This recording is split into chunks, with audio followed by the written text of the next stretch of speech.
Level 1, the chicken or the egg paradox. It starts with a question so simple, so childlike, that it almost feels like a joke. But the more you think about it, the more it pulls you into its spiral. What came first, the chicken or the egg? At first, it seems like you could reason your way out of it. Maybe you say, the egg, obviously, creatures lay eggs, and at some point, a chicken had to hatch from one. But then you pause. If that egg came first, who laid it? If it wasn't laid by a chicken, was it still a chicken egg? Can an egg be a chicken egg if it wasn't laid by a chicken? So maybe you switch answers. The chicken came first. But that only shifts the weight of the paradox. Because that chicken had to come from somewhere, right? From an egg. A chicken can't just materialize out of thin air. The cycle loops endlessly, each answer folds back into the other like a snake eating its own tail. Scientists try to help. Biologists say the egg came first. If you trace back the evolution, a not-quite chicken laid an egg that mutated just enough to become what we now call a chicken. But then you're stuck in the fog of labels. Was that still a chicken egg if the parent wasn't a chicken? You're back where you started. And maybe that's the point. The question was never about birds and shells. It's about causality, about beginnings. It's a soft, looping whisper asking, can there be a first in a world that runs on cycles? Because sometimes, the hardest questions are the ones hiding in plain sight. Not because they're unsolvable, but because they were never meant to be solved, only contemplated. Level 2, the paradox of value, diamond water paradox. Imagine standing in the middle of a desert. The sun is burning through your skin, your lips are cracked, and every cell in your body is crying out for water. Now imagine someone offers you a choice, a sparkling diamond or a bottle of cold, clean water. The answer is obvious. You reach for the water. Because in that moment, survival is all that matters. But now imagine yourself at a jewelry store, comfortably sipping a latte. The same diamond now gleams behind glass, tagged with a price that could buy thousands of bottles of water. And suddenly, the equation flips. The water is cheap, disposable. The diamond is priceless. This is the paradox of value. Water sustains life, yet it's practically free. Diamonds are beautiful but useless, and yet, they're worth fortunes. It doesn't make sense. Or maybe it makes too much sense, in the twisted way humans assign worth. The answer lies in scarcity, in perception, in marginal utility, terms economists use to tame this paradox. Water is everywhere, they say, so its value drops. Diamonds are rare, so their price climbs. But doesn't that feel hollow?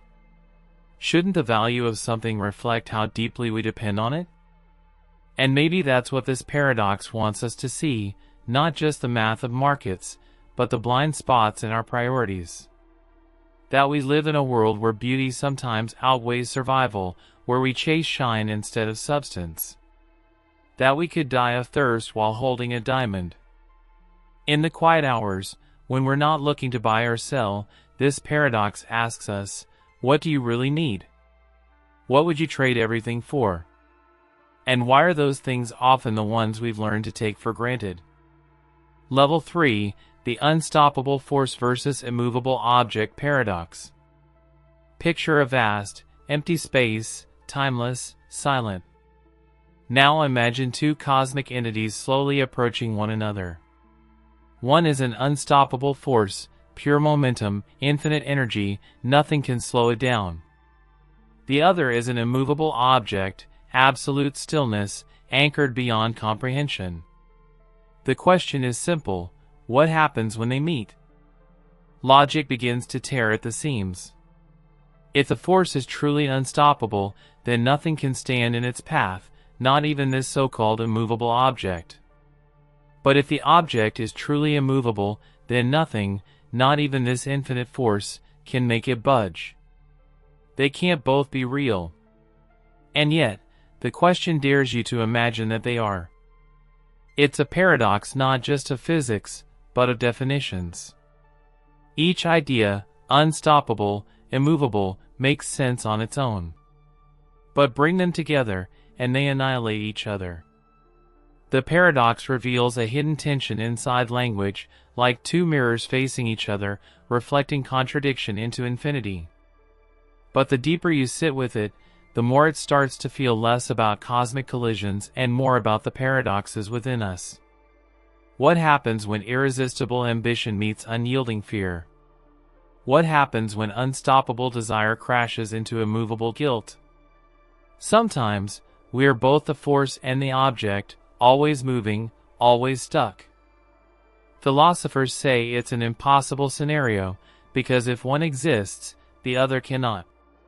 But impossibility is what gives this paradox its power. It's not asking for an answer, it's holding up a mirror. A quiet reminder that contradictions live not just in thought experiments, but in our hearts, in our choices, in the places we refuse to budge even as life rushes forward. Because maybe the real collision isn't out there in the void, but inside us, where motion and resistance endlessly wrestle.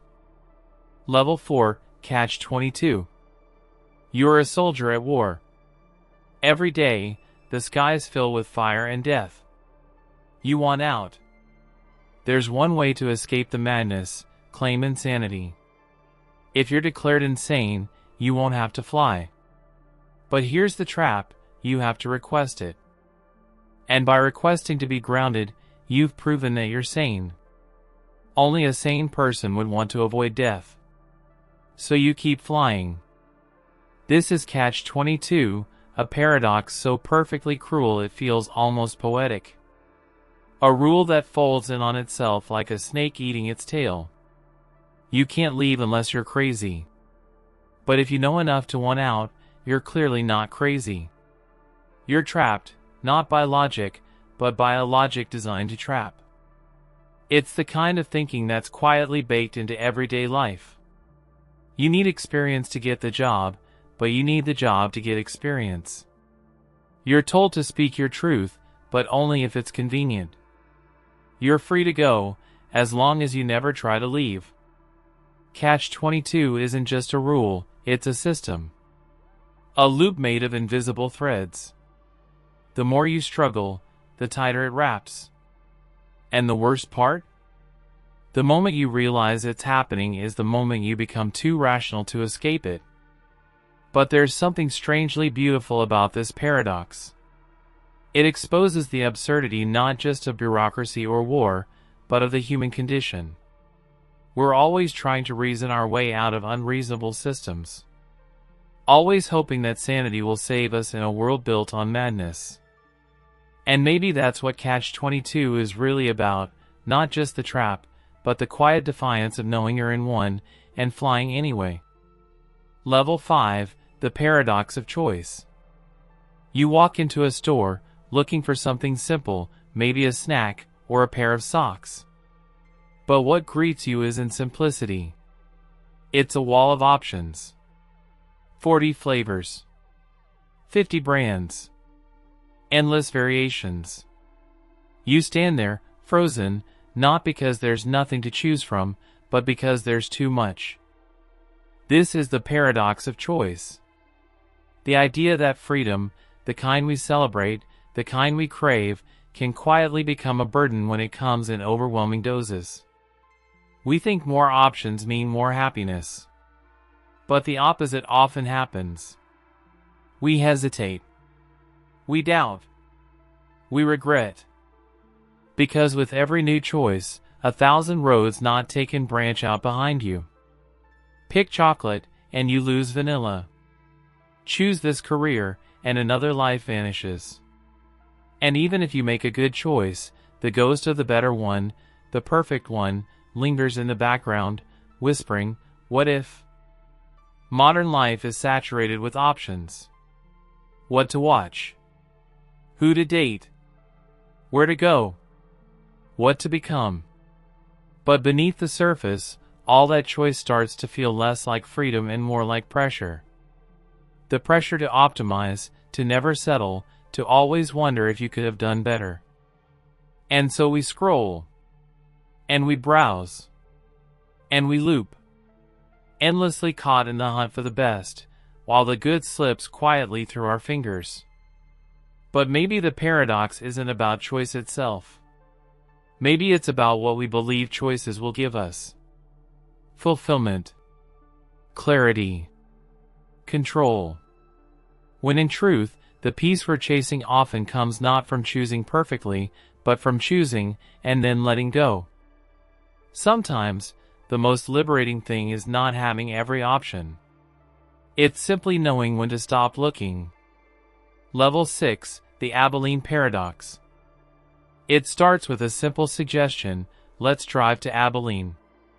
It's hot outside, the trip is long, and nobody really wants to go. But one by one, everyone nods. Sure, someone says. Sounds good. No one speaks up. No one disagrees. So the family piles into the car, drives through the heat, eats a disappointing meal, and returns home, tired, irritable, silent. And only then does the truth come out. No one actually wanted to go. Each person thought everyone else did. They all agreed to something none of them wanted, because they were trying to avoid conflict, and in doing so, they created one. This is the Abilene Paradox. It's not about lying, it's about silence. About how groups drift toward decisions no one supports, simply because no one wants to rock the boat. We nod along to keep the peace. We suppress discomfort to preserve harmony. And slowly, we find ourselves far from where we ever intended to be. It happens in families, in friendships, in boardrooms and governments. Decisions shaped not by desire, but by the fear of being the odd one out. And underneath it all, this quiet ache: am I the only one who feels this way? But you're not. You never were. The Abilene Paradox teaches us that agreement is not always consensus. That silence is not always support. And that the path to unnecessary discomfort is often paved with good intentions and false assumptions. It reminds us that honesty, even when awkward, is an act of kindness. That speaking up is not disruption, it's a way back to alignment. Because sometimes, the hardest question to ask is also the simplest: do we actually want to go? Level 7, the Missing Dollar Paradox. 3 friends check into a hotel room. The manager says the total cost is $30. They each pay $10 and head upstairs. Later, the manager realizes he overcharged them. The room should have been $25. He sends a bellhop to return $5. The bellhop, unsure how to split $5 evenly among 3 people, decides to give them $1 each and keep $2 as a tip. So each guest ends up paying $9. 3 times 9 is $27. Add the bellhop's $2, and the total is $29. But they paid $30. Where did the last dollar go? You pause. You double check. The math feels solid, and yet something's wrong. That missing dollar clings to your mind like a whisper just out of reach. This is the Missing Dollar Paradox, a simple riddle that exploits the way our brains organize numbers. The trick isn't in the transaction, but in how it's framed. We're adding when we should be subtracting. The guests paid $27, $25 for the room and $2 stolen by the bellhop. There is no extra dollar, just a misdirection. And yet, the feeling of loss persists. Not because of the dollar itself, but because we thought we understood. And then we didn't. This paradox is small, but it speaks to something larger: how easily confusion can slip into logic, how certainty can be built on misperception. Sometimes the illusion isn't in the numbers. It's in the story we tell about them. And maybe that's the lesson. That our minds can be fooled not by complexity, but by simplicity, by the way a question is asked, or the way a truth is bent ever so slightly. The dollar was never missing.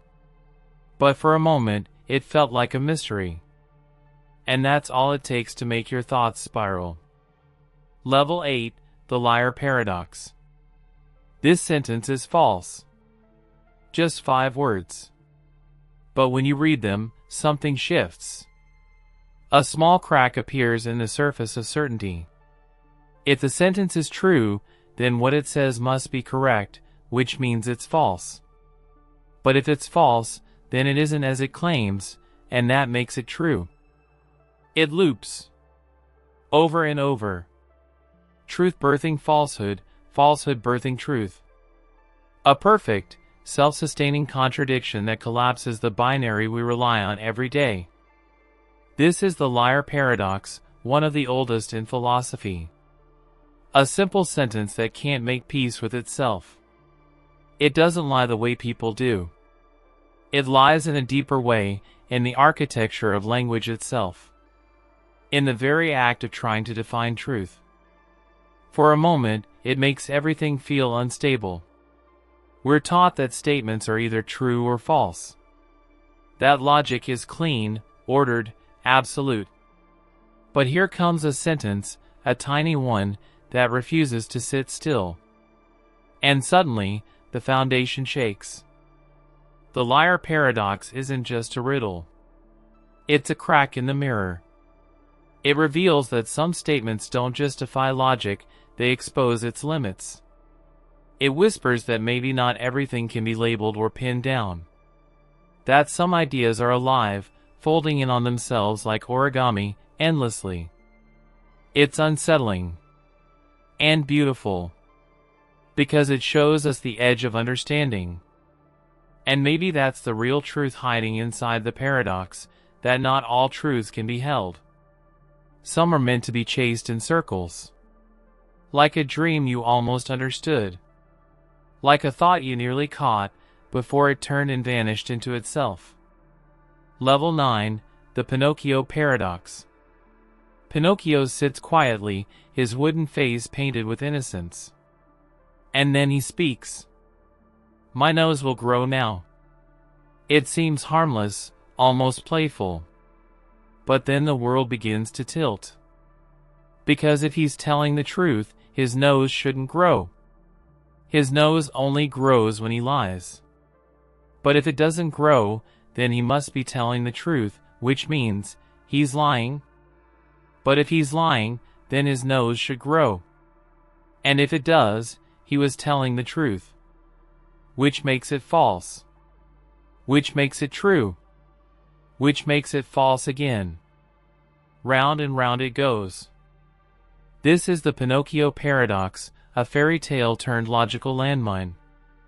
A child's character caught in a sentence that undoes itself in real time. A loop that folds reality like origami, where cause and effect chew on each other's tails. It's a cousin of the liar paradox, but stranger, warmer, wrapped in the illusion of a story. And that's what makes it so chilling. Because we think of lies and truth as opposite poles. But this paradox invites us into a space where they blur, where a lie can be a truth, and a truth can trap you in a lie. And it asks us, softly, what makes something real? Is it what's said? What happens? Or the intent behind it? Pinocchio, the puppet who longs to be real, tells a lie that becomes true until it isn't. His paradox is more than logic. It's about transformation. About how saying something can shape the world, and how the world, in turn, reshapes the meaning. And maybe that's the hidden sting of this puzzle. It's not just about noses and truth. It's about the blurry space between becoming and being. Between what we say and who we are. Level 10, the opposite day paradox. Today is opposite day. It's a statement you've probably heard as a joke, a playground riddle tossed between children, meant to confuse, amuse, and undo meaning for a moment. But when you really think about it, something strange happens. If the statement is true, then it's opposite day. But on opposite day, everything you say means the opposite. So today is opposite day would mean that it's not. But if it's not, then the sentence was actually true, which would make it opposite day again. And so it loops, truth turning into falsehood, and falsehood flipping back into truth. Language begins to eat itself. This is the opposite day paradox, deceptively playful, deeply unsettling. It's the logic of contradictions wrapped in the skin of childhood. A simple sentence that detonates the very idea of meaning. Because if words can't be trusted to say what they mean, then how can anything be understood? We rely on language like scaffolding. It's how we build the world, how we hold reality in place. But here, with just 4 words, the scaffolding collapses. And suddenly, everything is in reverse. Yes means no. Up means down. Love means hate. And the more you try to make sense of it, the more meaning drips through your fingers like water. It's funny at first, then eerie, then profound. Because the opposite day paradox isn't just a game. It's a mirror held up to logic itself, a reminder that every system, no matter how solid, has seams. And if you press them just right, they split. So the next time someone says today is opposite day, smile. You've just stepped into a world where meaning can't be trusted, and that, somehow, is the truth. Level 11, the crocodile paradox. You're standing by the river. Your child has just been taken by a crocodile. And then, impossibly, the crocodile speaks. I'll return your child, it says, but only if you correctly guess what I will do next. You freeze. Your answer becomes a wager, not just for your child's life, but for the shape of logic itself. You guess, you will return my child. If that's true, the crocodile must return the child. But then your prediction was correct, so he must follow through. That works. But what if he wasn't planning to return the child? Then your answer is wrong, and he's not required to do anything. Still consistent. But now you say, you will not return my child. If that's true, if he really won't, then you've guessed correctly. Which means, he must return the child. But that contradicts the prediction. Because if he returns the child, your guess was wrong. And if your guess was wrong, he shouldn't have returned the child in the first place. You've entered the paradox. This isn't about monsters and rivers. It's about knowledge and obligation. About promises made under impossible conditions. The crocodile has created a trap where truth and action can never fully align, where every possibility folds in on itself like a Mobius strip. It's a mirror of real life, too, of twisted contracts, of moral catch-22s, of power wrapped in polite language. The crocodile doesn't need to bite. He just needs to ask the right question. And in that moment, you realize, the most terrifying thing isn't the teeth. It's the logic. Because some riddles aren't meant to be solved. They're meant to show you the shape of a trap, and how easily we step into it. Level 12, the barber paradox. In a small village, there's a barber. He follows one simple rule: he shaves all those men in the village who do not shave themselves, and only those men. A tidy system. Efficient. Logical. Until someone asks the question, who shaves the barber? If he shaves himself, then by definition he must not shave himself, because the barber only shaves those who don't. But if he doesn't shave himself, then he must shave himself, because the barber shaves everyone who doesn't.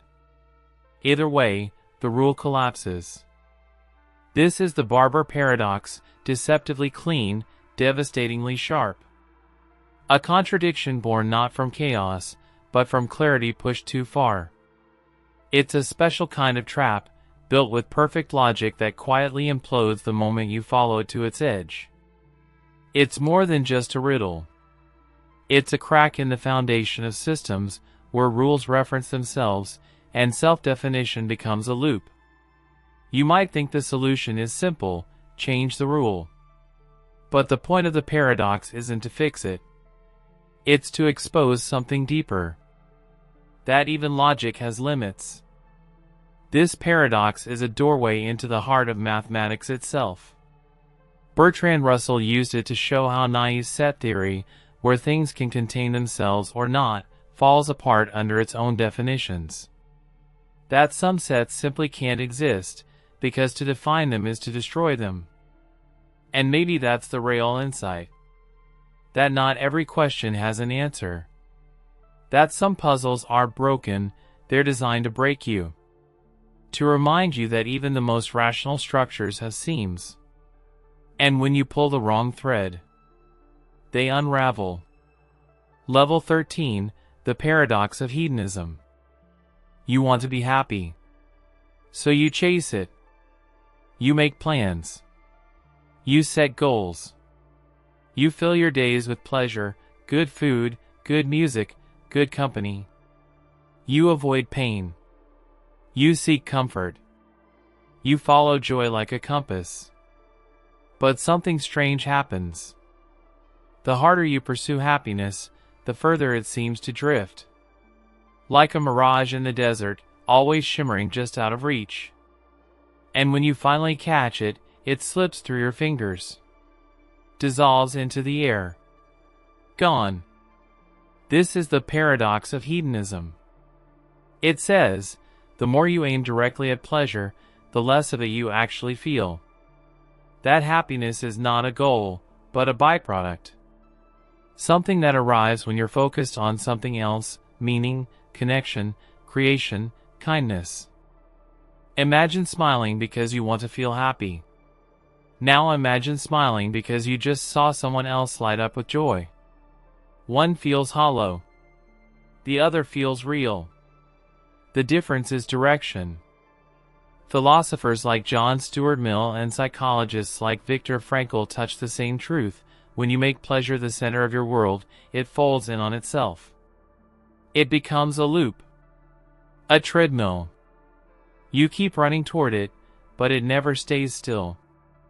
And maybe the secret is this: happiness sneaks in when you're not looking. It shows up while you're painting, or helping, or laughing without realizing why. You don't get happy by asking, "Am I happy yet?" You get happy by living. Because some things grow only in the corners of your life, quiet, unforced, unexpected. And pleasure, like sleep or love, cannot be caught. Only invited. Level 14, Moravec's paradox. We build machines to do the hard things. We teach them to play chess, to solve equations, to process data faster than we ever could. And they do. Flawlessly. Effortlessly. But ask them to walk across a room without falling? Or recognize a face in a crowd? They stumble. This is Moravec's paradox, a quiet revelation from the world of artificial intelligence. It tells us that what we humans find hard, computers find easy. And what we find easy, breathing, balancing, noticing, turns out to be the hardest for them. It feels backwards. Counterintuitive.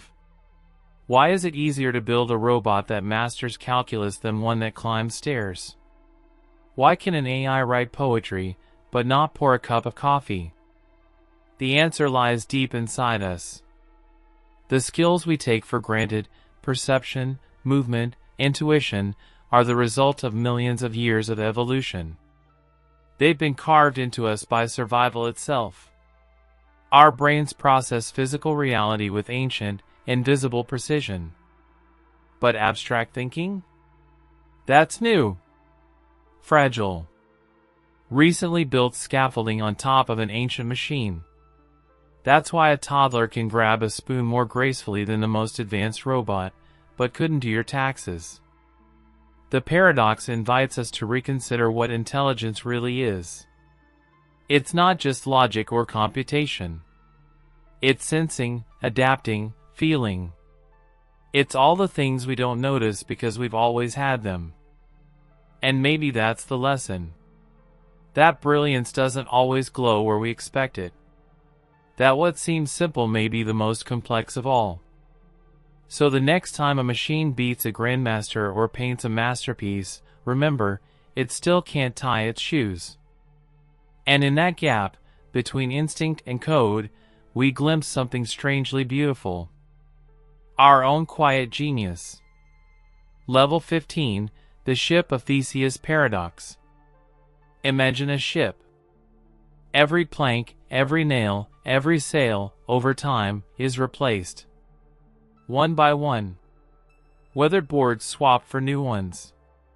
Decay exchanged for strength. Until, eventually, no part of the original remains. And yet, it's still called the ship of Theseus. But now imagine something else. Someone gathers the discarded pieces, the old planks, the faded sails, and rebuilds them exactly as they once were.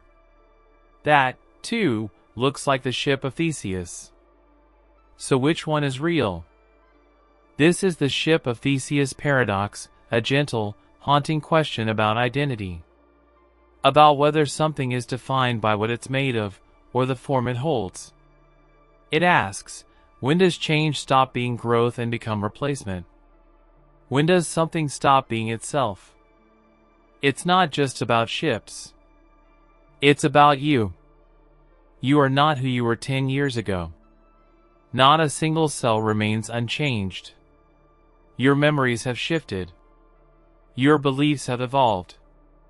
And yet, you still say, this is me. Why? Because identity is not a snapshot, it's a story. And stories are not built from material.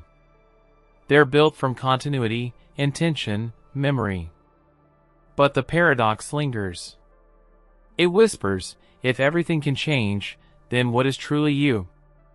Is there a core, a soul, a silent anchor beneath all the change? Or are we just shapes in motion, holding a name? The ship of Theseus doesn't give answers. It gives mirrors. And in them, we see our aging bodies, our shifting minds, and the quiet, persistent question, am I still who I was? Or have I become something else entirely? And maybe the answer is both. Maybe we're ships, sailing through time, becoming, while still being. Level 16, the Sorites paradox. You're holding a single grain of sand. It's small. Insignificant. No one would call it a heap. Add another grain. Still not a heap. Add one more. Then another. Then another. At what point does it become a heap? This is the Sorites paradox, sometimes called the heap paradox. It lives in the quiet space between one and many, between not quite and definitely. It doesn't ask for math. It asks for boundaries. And then it gently pulls those boundaries apart. Because if removing one grain doesn't turn a heap into a non-heap, then why should removing 100? Or 1,000? Where is the line? The truth is, there isn't one. Not a clean one, anyway. And that's the point. The Sorites paradox doesn't break logic with contradiction, it erodes it with vagueness. It shows us how fuzzy our categories are. How much of our language is built on convenience, not clarity. Bald, tall, rich, kind. None of these are fixed. They shift. Slowly. Quietly. Until we no longer know where they began. But it's more than just a puzzle. It's a meditation on change. On how we grow. On how we age. Because we're made of moments, one after another. No single day makes you older. No single choice makes you wiser. But suddenly, you look back, and something is different. Like a heap built grain by grain. The Sorites paradox doesn't offer resolution. It offers reflection. It reminds us that not everything has a sharp edge. That sometimes, transformation is slow, soft, silent. And that's okay. Level 17, the Monty Hall Paradox. You're on a stage. Bright lights. Applause. 3 doors. Behind one, a brand new car. Behind the other 2, goats, laughable, useless prizes in the context of your hope. You choose door 1. It's a guess, nothing more. You wait, heart caught between certainty and chance. Then the host, Monty, opens door 3. A goat. He smiles. Do you want to switch to door 2? It feels like a coin toss now. 2 doors left. 1 car. 1 goat. 50-50. Right? No. And that's where the paradox begins. If you stay with your original pick, your odds remain what they always were, 1 and 3. But by switching, your odds jump to 2 and 3. The math is clear, precise, and entirely opposed to what your gut believes. Because your brain hates letting go. You chose door 1. It feels yours. Like switching means betraying that first instinct, admitting you were probably wrong. And yet, you were probably wrong. The Monty Hall Paradox exposes something deeper than numbers. It's about belief. About intuition's war with reality. About how we cling to our first decisions not because they're right, but because they're ours. It's unsettling to realize how fallible our sense of logic is. That our minds, wired for survival, struggle with something as simple as odds. But this isn't just a game show. It's life. How often do we stick to our first choice? First love. First job. First idea. How often do we not switch, because we'd rather be wrong on our own terms than right on unfamiliar ground? Monty's question echoes far beyond the stage. Do you want to switch? And sometimes, the hardest part of winning is letting go of what you picked. Level 18, the birthday paradox. Imagine a room with 23 people. Not a stadium. Not a crowd. Just 23 quiet individuals gathered by chance. Now here's the question. What are the odds that 2 of them share the same birthday? Your instinct whispers something safe, low, unlikely. There are 365 days in a year, after all. Surely it would take dozens more people for overlap to even be probable. But the truth? There's a greater than 50% chance that 2 people in that room share a birthday. With just 23 people. And if you bring in 57? That probability climbs above 99%. This is the birthday paradox, a gentle, mind-bending contradiction between what we feel and what the math quietly proves. It's not a trick. There's no illusion.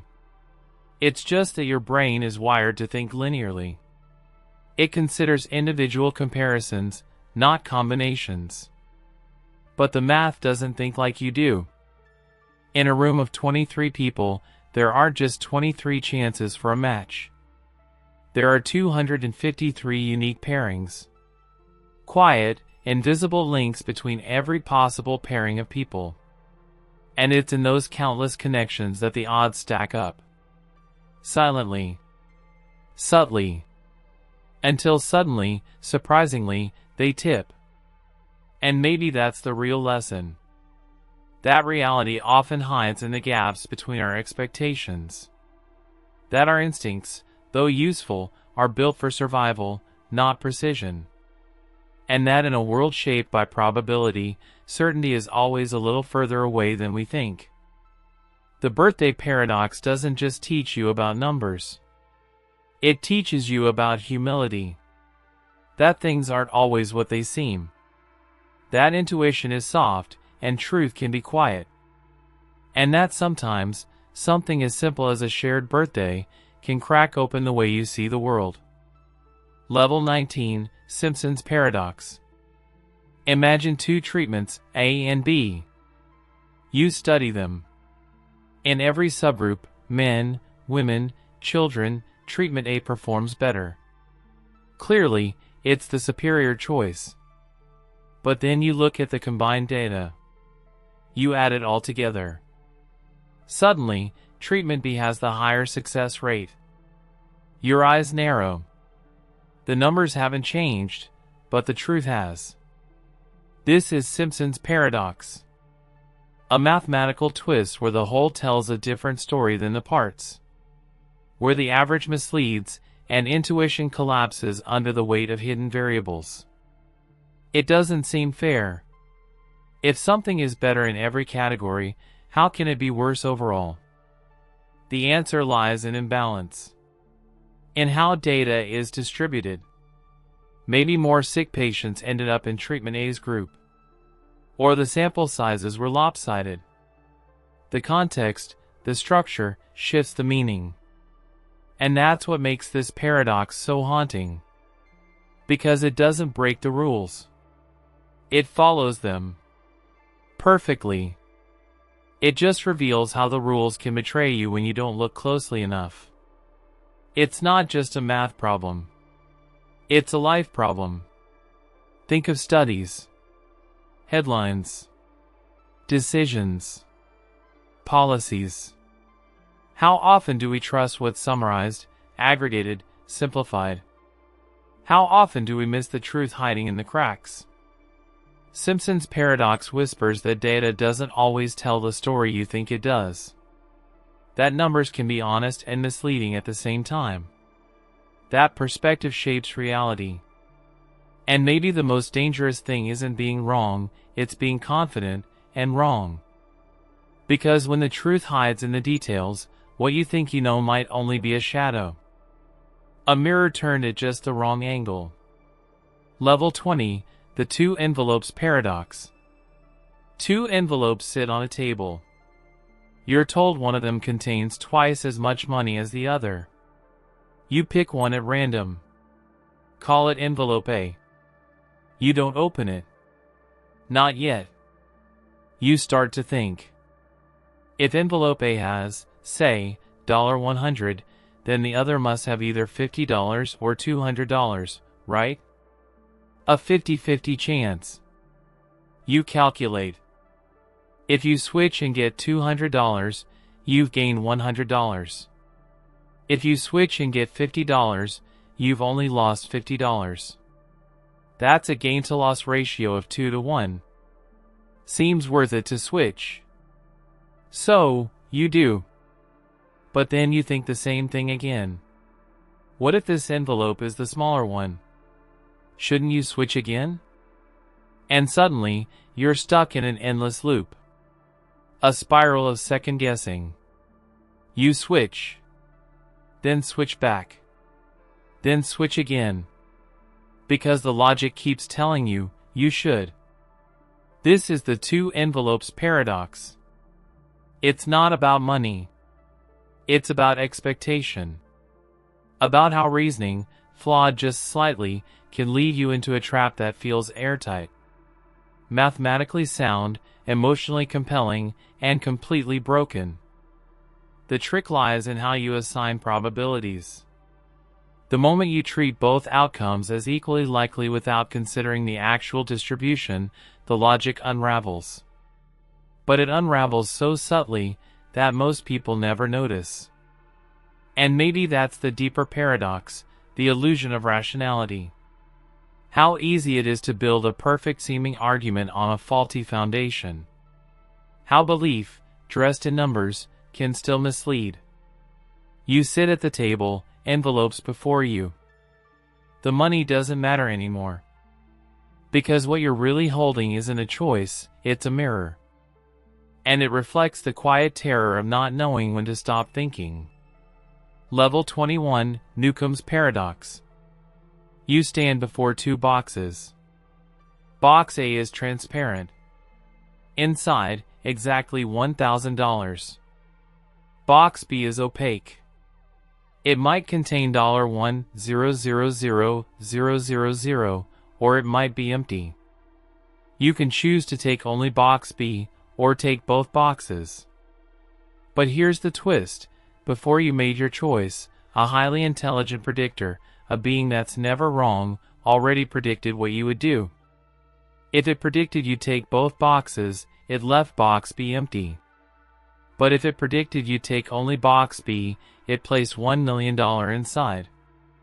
Now the boxes sit in front of you. The prediction has already been made. The money, whatever is or isn't inside, is already there. What do? Take both, and you get $1,000, maybe more, maybe just that. Take only the opaque box, and you might walk away with $1 million, or with nothing at all. This is Newcomb's paradox, a duel between two forms of logic. One says, the future's fixed. The prediction is already made. You can't change it. So maximize your reward, take both. The other says, the prediction was based on you. Your choice reveals who you are. So if you want the $1 million, take only one.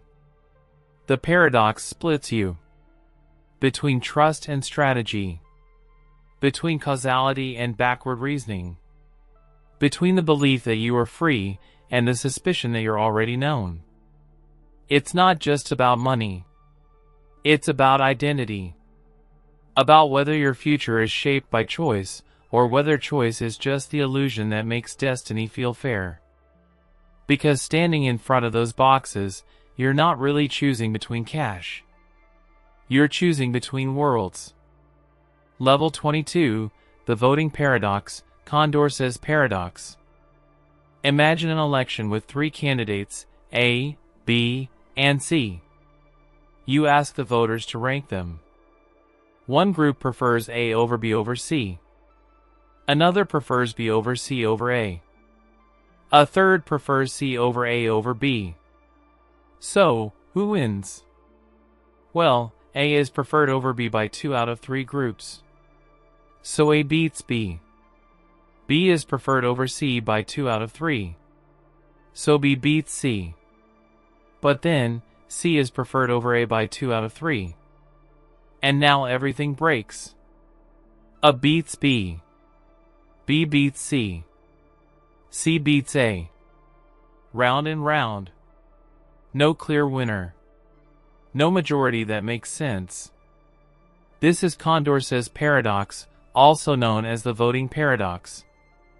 A strange truth hiding inside group decision-making. Even if every individual has rational preferences, the group as a whole can end up in a cycle.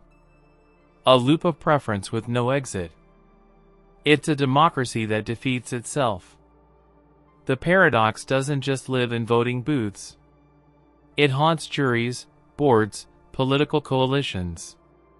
Anytime a group has to choose between 3 or more options, the possibility for this circular logic appears. A perfect storm where everyone is rational, but no outcome is. And that's the unsettling part. Because we like to believe that majority rule leads to clarity. That more voices bring more truth. But this paradox whispers that even when every vote is counted, the result may still be confusion wrapped in fairness. It forces us to ask, is the will of the people always knowable? Or are there times when the people want something that simply cannot exist? Because sometimes, the most democratic answer isn't an answer at all. Just a circle. Level 23, the Raven Paradox, Hempel's Paradox. You begin with a statement. All ravens are black. It's simple. Observable. A rule you can test. So you go out, and you find a black raven. Good. The statement holds. You find another. Black again. More confirmation. But then, something odd happens. You find a green apple. And by the rules of logic, that green apple also confirms the statement all ravens are black. Because here's the thing. All ravens are black is logically equivalent to all non-black things are not ravens. So every time you observe a non-black object that isn't a raven, like a green apple, you're technically gathering evidence that supports the original claim. But that doesn't feel right, does it? How can a fruit tell you anything about birds? This is the raven paradox, also known as Hempel's paradox. A quiet thought experiment that exposes something unsettling about how confirmation really works. About how logic and intuition can drift apart even when following the same rules. It's not about birds or apples. It's about the shape of evidence. The ways our minds try to grasp truth through observation. We like our proofs clean, ravens confirming ravens. But the universe isn't built for comfort. It's built for consistency. And sometimes, what confirms a theory doesn't feel like it should. The paradox isn't a mistake. It's a mirror, reflecting the difference between what is valid and what feels valid. Between reason and gut. It reminds us that confirmation is slippery. That even when something makes sense on paper, it might still feel alien to the soul. Because in the quiet logic of the universe, sometimes a raven hides in a piece of fruit. Level 24, the unexpected hanging paradox. A judge sentences a prisoner. You will be hanged, the judge says, sometime next week, on a weekday, but it will be a surprise. You won't know the day until the executioner knocks on your door. The prisoner thinks. It can't be Friday, he reasons. If he's still alive by Thursday night, Friday's the only day left. He'd expect it. So it can't be Friday. But then, Thursday doesn't work either. If Friday is ruled out, and he's alive by Wednesday night, Thursday would be obvious. So cross that out too. And so it goes. Wednesday. Tuesday. Even Monday. Each day falls, one after the other, eliminated by logic. The prisoner smiles. He's outwitted the system. The hanging can't happen. Then, on Wednesday morning, the executioner arrives. And the prisoner is utterly shocked. This is the unexpected hanging paradox, a perfect loop where logic defeats itself. Where certainty builds a wall so high, it collapses from its own weight. The paradox doesn't lie in the hanging.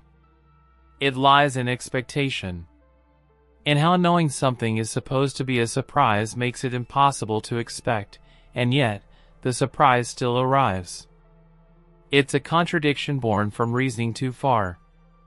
From peeling back the layers until you find that the core is empty. And it speaks to something deeper. How sometimes, the more we try to predict, the less we see. How control can become blindness. How expecting everything leaves you vulnerable to the one thing you didn't account for, the unexpected. Because life, like the paradox, doesn't always care about your deductions. It waits for the moment you relax, and then it knocks. And that knock? That's the sound of certainty unraveling. Level 25, the Sleeping Beauty paradox. Once upon a time, there was a girl who agreed to a strange experiment. On Sunday, Sleeping Beauty is put to sleep. A fair coin is flipped. If it lands heads, she'll be awakened once, on Monday. If it lands tails, she'll be awakened twice, on Monday and again on Tuesday. After each awakening, she's given a memory-erasing drug, so when she wakes again, she remembers nothing. Each time she opens her eyes, she's asked the same question. What is the probability that the coin landed heads? Her instinct whispers, 50-50. It was a fair coin, after all. But another thought creeps in. If the coin landed tails, she'll experience 2 awakenings. 2 chances to be here. If it landed heads, only 1. From her perspective, waking up is twice as likely if the coin landed tails. Some argue her odds should be 1 in 3 for heads. 1 awakening from heads, 2 from tails. Others hold firm at 1 in 2, the coin is what it is, and Beauty's forgetting doesn't change reality. This is the Sleeping Beauty paradox, a dream-wrapped riddle about probability, perspective, and what it means to be uncertain. It's not just a game of numbers. It's about self-awareness. About what counts as evidence when your own memory can't be trusted. About how knowledge can shift depending on where, and when, you're standing. It whispers unsettling questions. If you don't remember something, did it really happen? If you wake twice, are you the same person both times? The paradox never resolves fully. It doesn't want to. It leaves you suspended, like Beauty herself, somewhere between dreaming and knowing, between logic and forgetting. Because sometimes, the coin has already landed. And still, you're not sure which world you've woken into. Level 26, Schrödinger's Cat Paradox. A sealed box sits on a table. Inside, a cat, a vial of poison, a radioactive atom, and a trigger. If the atom decays, the vial shatters. The poison is released. The cat dies. If the atom does not decay, the vial remains intact. The cat lives. Quantum mechanics says the atom exists in a superposition, both decayed and not, until it's observed. And so, the cat, too, is both alive and dead. Until you open the box. This is Schrödinger's cat paradox, a thought experiment meant to reveal just how bizarre quantum physics truly is. A cat that is not alive or dead, but both, in a state of suspended contradiction. Not because we don't know the outcome, but because, until we observe it, the outcome doesn't exist. It's unsettling. This idea that reality doesn't snap into place until we look. That the world might wait for us to witness it before becoming real. That something can be 2 things at once, contradictory, impossible, until it's forced to choose. This isn't just a story about a cat. It's about us. It's about how deeply reality is tied to observation. About how everything you think is solid might be trembling beneath the surface. About the line between knowing and being. Schrödinger didn't mean for this paradox to be taken literally. He meant to mock the strange implications of quantum theory. But in doing so, he opened a box he couldn't close. And now we live in its shadow. Because the real question isn't, is the cat alive or dead? It's this. What else in the universe is waiting for us to look before it decides what to be? Level 27, Maxwell's Demon. Picture a tiny chamber, filled with gas. Molecules flying wildly, some fast, some slow, bouncing in random directions. Now imagine a wall dividing the chamber into 2 sides, with a tiny door, and someone watching. A demon. Invisible. Patient. Silent. Each time a fast molecule approaches from the left, the demon opens the door, letting it pass to the right. Each time a slow one drifts from the right, it lets it slip left. Over time, something strange happens. The right side gets hotter, the left cooler. Order emerges from chaos. Heat concentrates. Energy seems to organize itself, without any work being done. And that should be impossible. This is Maxwell's Demon, a thought experiment that dares to challenge the second law of thermodynamics. The law that says entropy, the disorder of a system, always increases. That things break down. that time moves in one direction, toward chaos. But here's this demon, creating order, reversing time, mocking the rules. How? The trick lies not in the molecules, but in the demon itself. In order to observe, to remember, to act, the demon must process information. And that processing, tiny, quiet, invisible, costs energy. It creates entropy elsewhere. The universe keeps its balance. The paradox isn't broken. It's just deeper than we thought. But it leaves behind a chilling idea that even information has weight. That knowing something changes the world. That thought itself might be part of physics.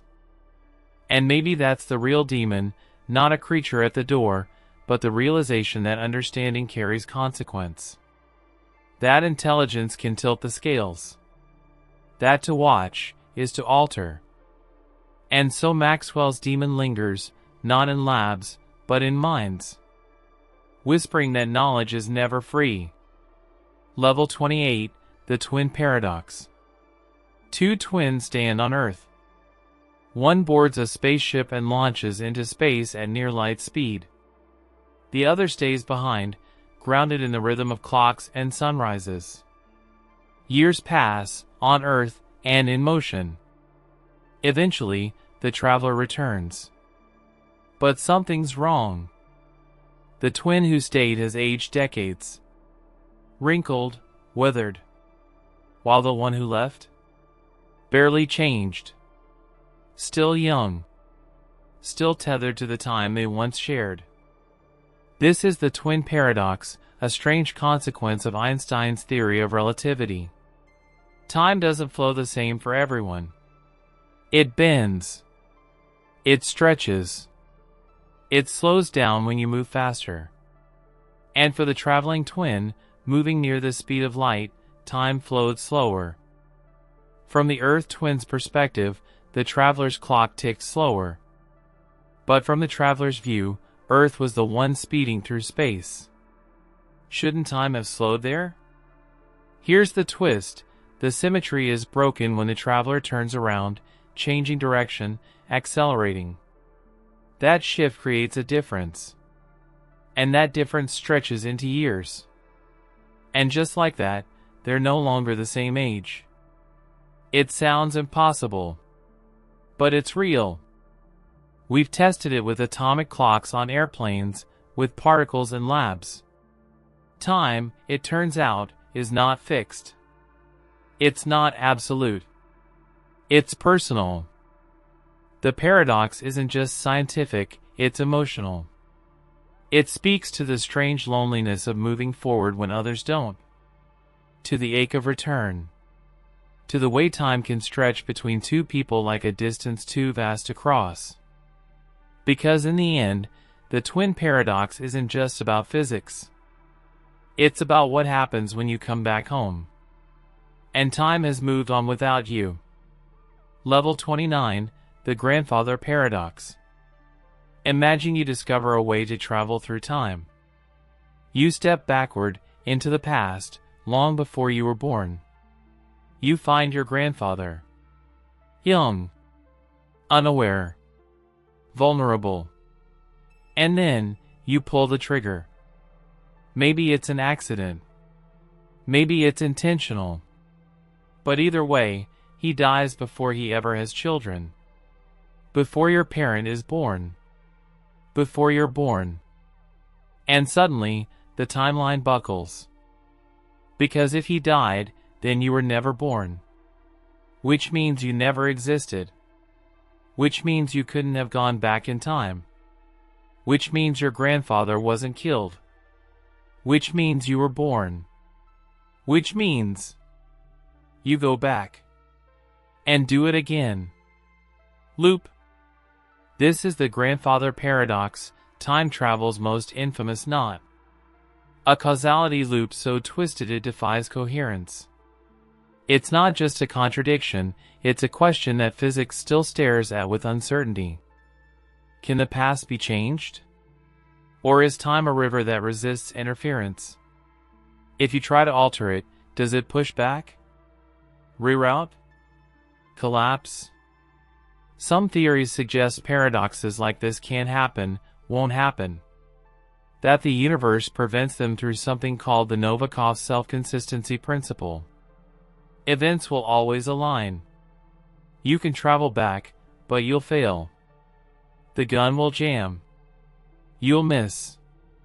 Destiny seals the wound before you make the cut. Others whisper about multiverses. That every change creates a branch, a new world. Kill your grandfather, and you're in a new timeline. Not yours. A splintered echo.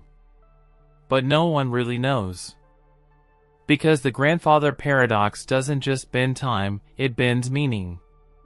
It asks what it means to change a story you've already lived. To kill the seed that became you. And maybe the scariest part isn't that the paradox breaks time. Maybe it's that it breaks you. Level 30, the bootstrap paradox. You build a time machine. And for your first trip, you go back in time, holding a book.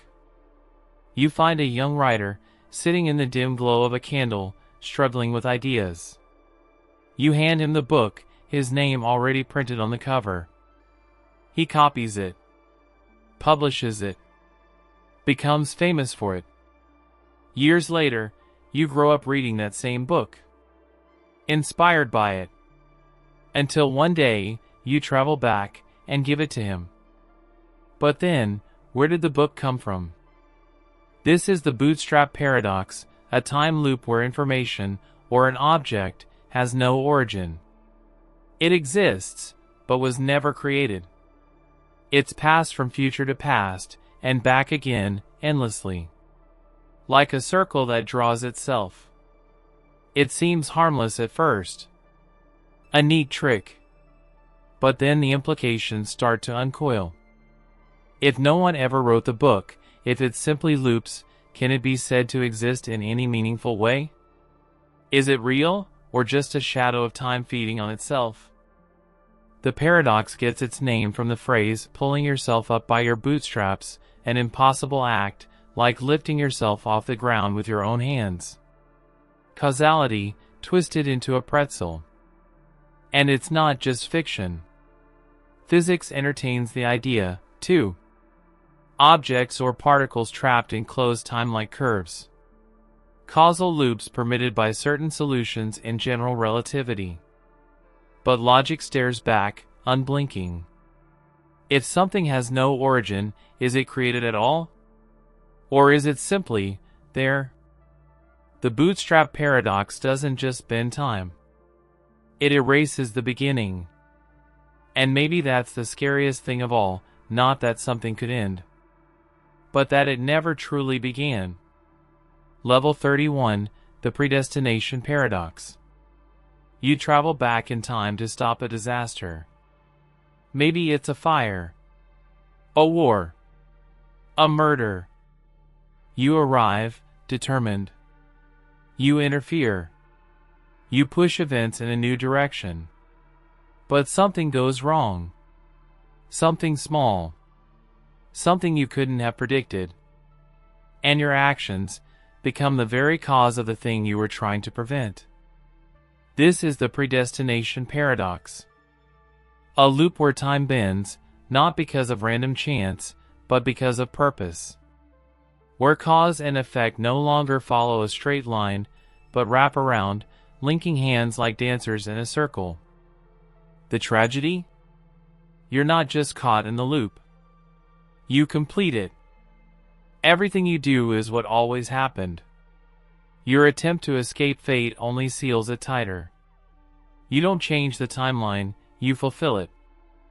The paradox whispers something darker than contradiction.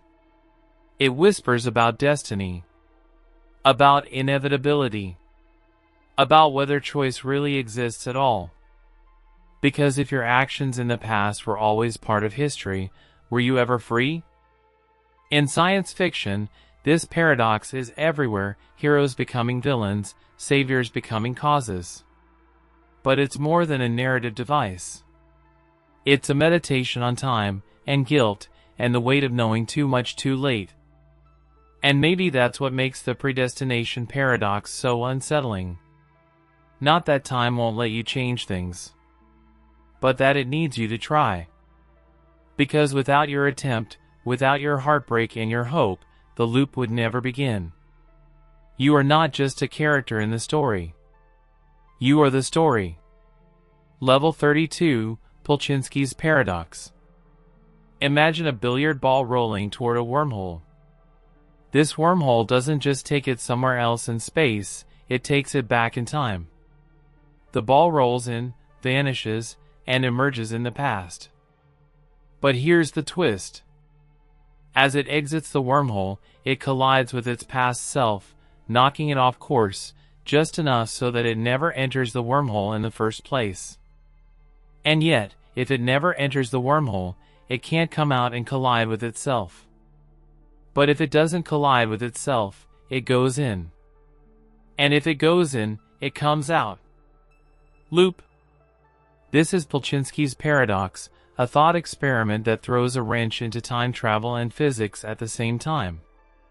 Unlike the classic grandfather paradox, which deals in life and causality, this one is purely mechanical. Just a ball. Just motion. Just the laws of physics, contradicting themselves. It was designed to challenge the idea that time travel could coexist peacefully with classical physics. That maybe, even if the universe allowed closed time-like curves, loops in time, it wouldn't allow contradictions like this one. But here's the twist, under some interpretations, the paradox can be resolved. Not by preventing the time loop, but by softening the interaction. The ball nudges itself, lightly, altering its course just enough to make the loop self-consistent. No paradox. No explosion of logic. Just a reality, bent ever so slightly.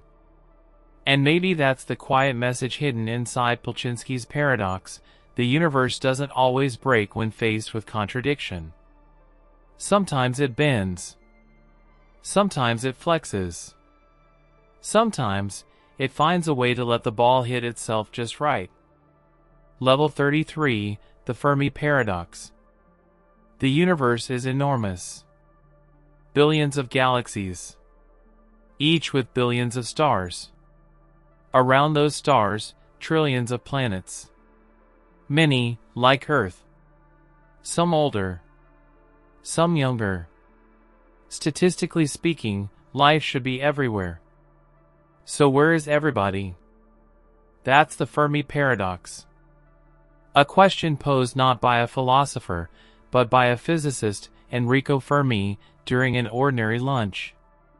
With so many stars, so many chances for intelligent life to evolve, why haven't we seen it? Why haven't they visited?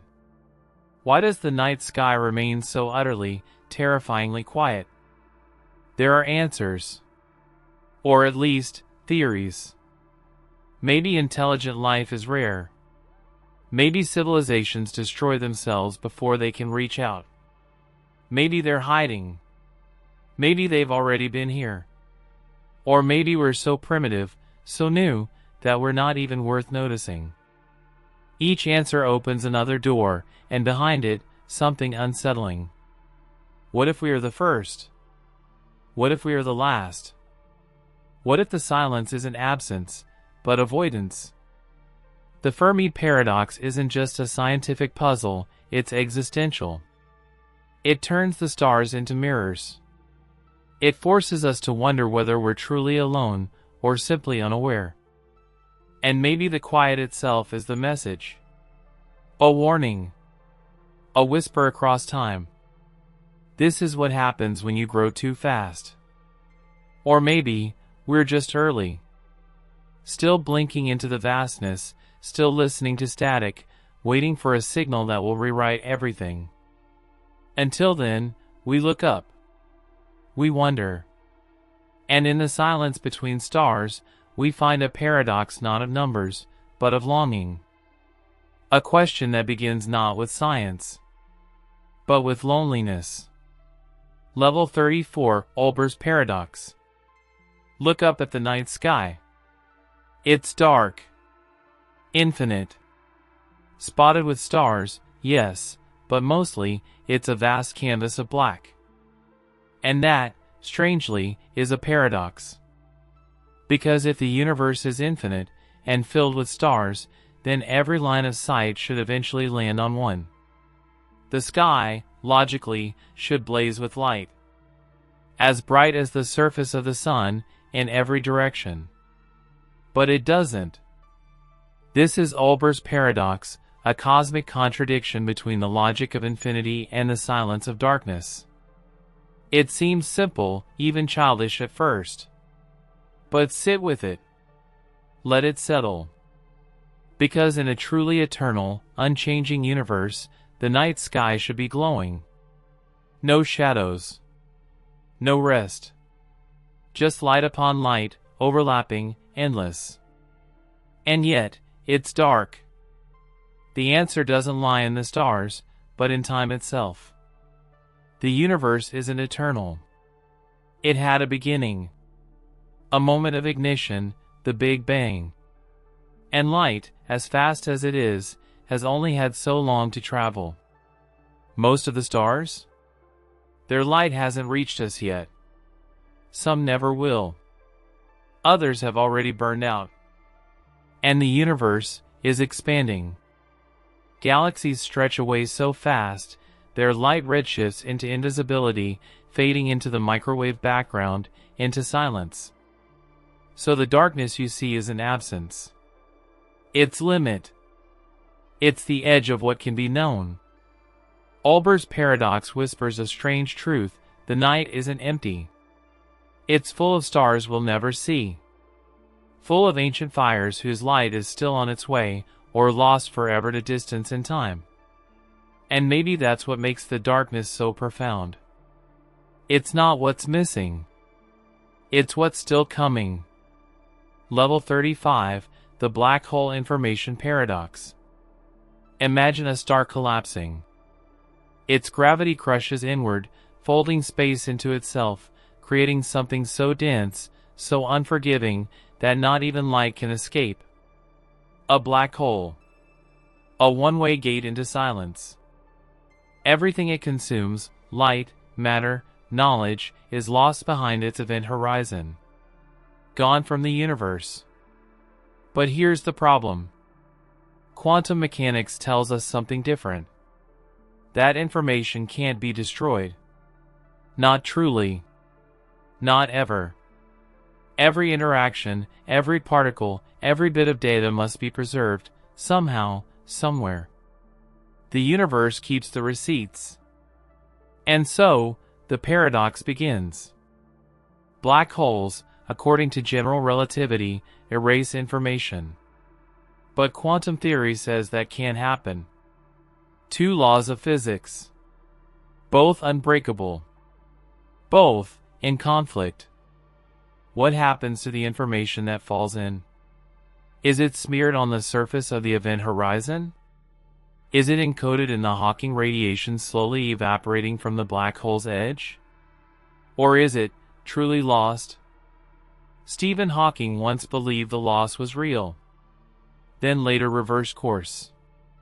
Others followed, or challenged, or drifted into stranger theories, holographic principles, firewall conjectures, entanglement, wormholes. Each answer brings more questions. Each fix tears something else. Because the black hole information paradox isn't just about stars, it's about the laws that hold the universe together. If information can be destroyed, reality itself begins to come apart. And yet, black holes exist. The math is clear. The gravity is real. So we stand here, at the edge of a paradox, watching something we don't understand bend the rules that define us. Not with noise, but with silence. Because maybe the most terrifying thing about black holes isn't what they take in. It's what they leave behind. A question the universe refuses to answer. Level 36, the Gibbs Paradox. Imagine two containers filled with gas. Identical in every way, same temperature, same pressure, same number of particles. You slide open the barrier between them, letting the gases mix freely. But nothing happens. No reaction.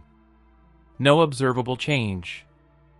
Still, thermodynamics insists something should happen. It tells us that when two gases mix, entropy, the measure of disorder, increases. That randomness rises. That mixing, by nature, creates more possibilities. So where's the entropy? Here's the twist. In this case, the gases were identical. Perfectly indistinguishable. So when they mix, nothing has really changed. There's no new disorder, because nothing can be told apart. But if you believed they were different, even if they weren't, you'd calculate a change in entropy. A rise. A shift. That's the paradox. The Gibbs paradox shows us that entropy is not just physical, it's informational. It depends not just on what is, but on what can be known. On whether the particles are labeled or unlabeled, tracked or forgotten, seen or unseen. It whispers a strange truth: the universe doesn't just care about what happens. It cares about what's distinguishable. It asks, what makes two things different? A label? A name? A history? And when does difference vanish into sameness? The paradox was solved by quantum mechanics. Particles of the same type, like two helium atoms, are truly indistinguishable. Not just similar. Indistinguishable in the deepest sense. And when we account for that, the entropy aligns. But the thought lingers.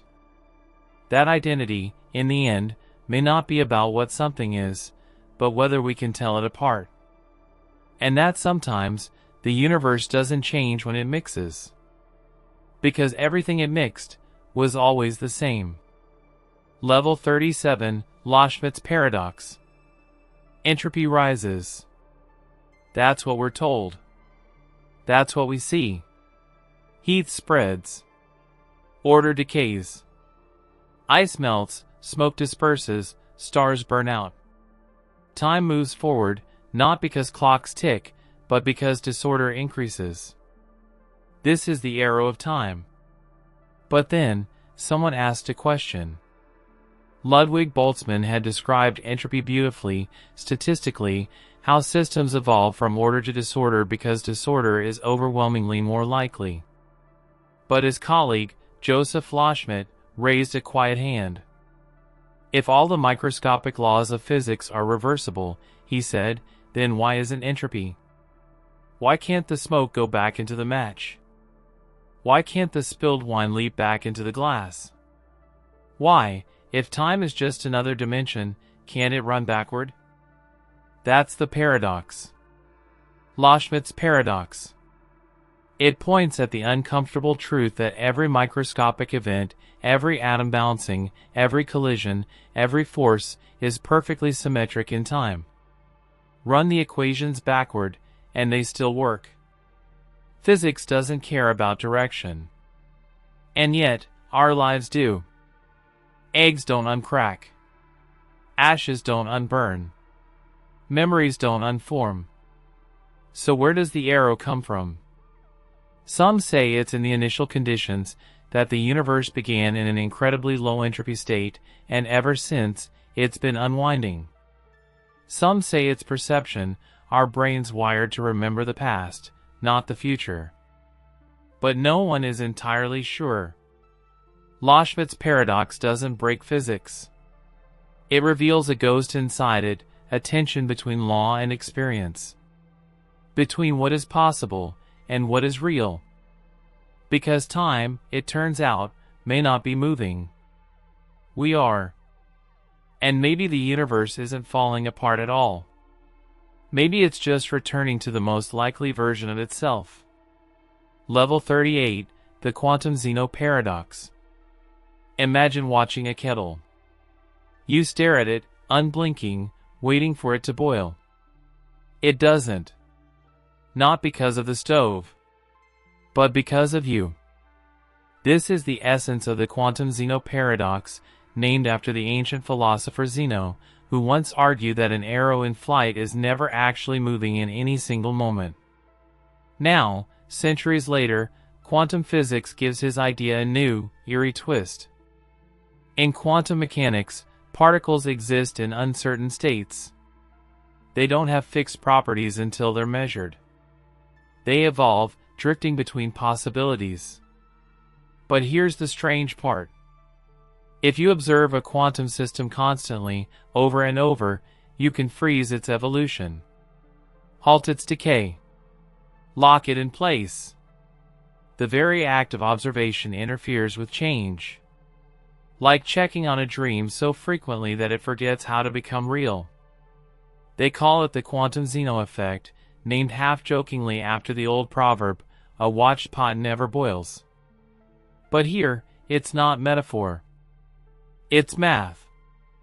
If you measure a system quickly enough, the wave function, the delicate cloud of probabilities, collapses again and again before it can shift, before the particle can decide what to become. Time, motion, decay, all suspended by your gaze. And maybe that's the strangest part. That watching changes the world. That attention, usually so passive, becomes an act of interference, an entanglement, a quiet control. The quantum Zeno paradox doesn't just question motion. It questions the boundary between observer and observed. It whispers that reality is not just what happens, but what we allow to happen. Level 39, the EPR paradox. Two particles are created together. Twins, in a sense, entangled. Their properties linked in a way deeper than space, deeper than time. You take one and send it light years away. You keep the other close. Now, you measure yours. Instantly, without delay, the distant twin responds, its state decided in perfect correlation. As if your choice here has reached out and touched something there. Faster than light.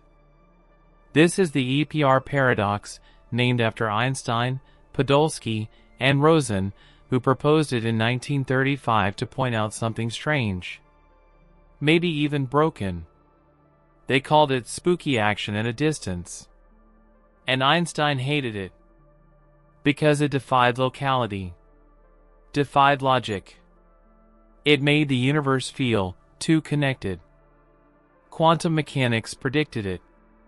But Einstein didn't buy it. He believed the theory must be incomplete, that there had to be hidden variables, secret instructions tucked inside the particles from the start. But decades later, Bell's theorem shattered that hope. And experiments proved it, entanglement is real. Spooky action isn't a glitch, it's a feature. The universe really does behave this way. Two particles. One decision. No time delay. No message sent. Just correlation, impossibly instant, across the void. The EPR paradox isn't about speed. It's about separation. And the idea that, on a fundamental level, the universe doesn't believe in distance. That parts of reality once touched can never fully be apart. That what happens here can echo there, not through space, but through structure. And maybe, just maybe, that means something else. That you, too, are entangled with every choice, every moment, every person you've ever been connected to. And that distance is an illusion. Level 40, the double-slit paradox. You aim a beam of particles, electrons, maybe, or photons, at a screen. Between the beam and the screen stands a thin barrier with two vertical slits. You fire. And what appears on the screen isn't what you expect. Instead of two neat clusters behind each slit, you get an interference pattern, a ripple, like waves colliding and canceling, bright where crests meet, dark where they don't. Strange. Because these particles, fired one at a time, seem to go through both slits.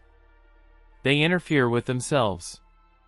As if each particle is not a point, but a probability, a cloud of potential that flows like water.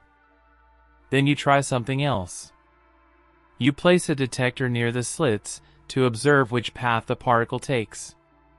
You want to catch it in the act, left slit or right?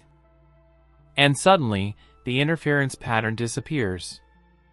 The particles behave differently. No more ripples. Just two clumps. As if your mere attempt to watch has forced them to choose. This is the double-slit paradox, where light is both particle and wave until it's seen. Where reality doesn't just unfold, it waits. Waits for observation.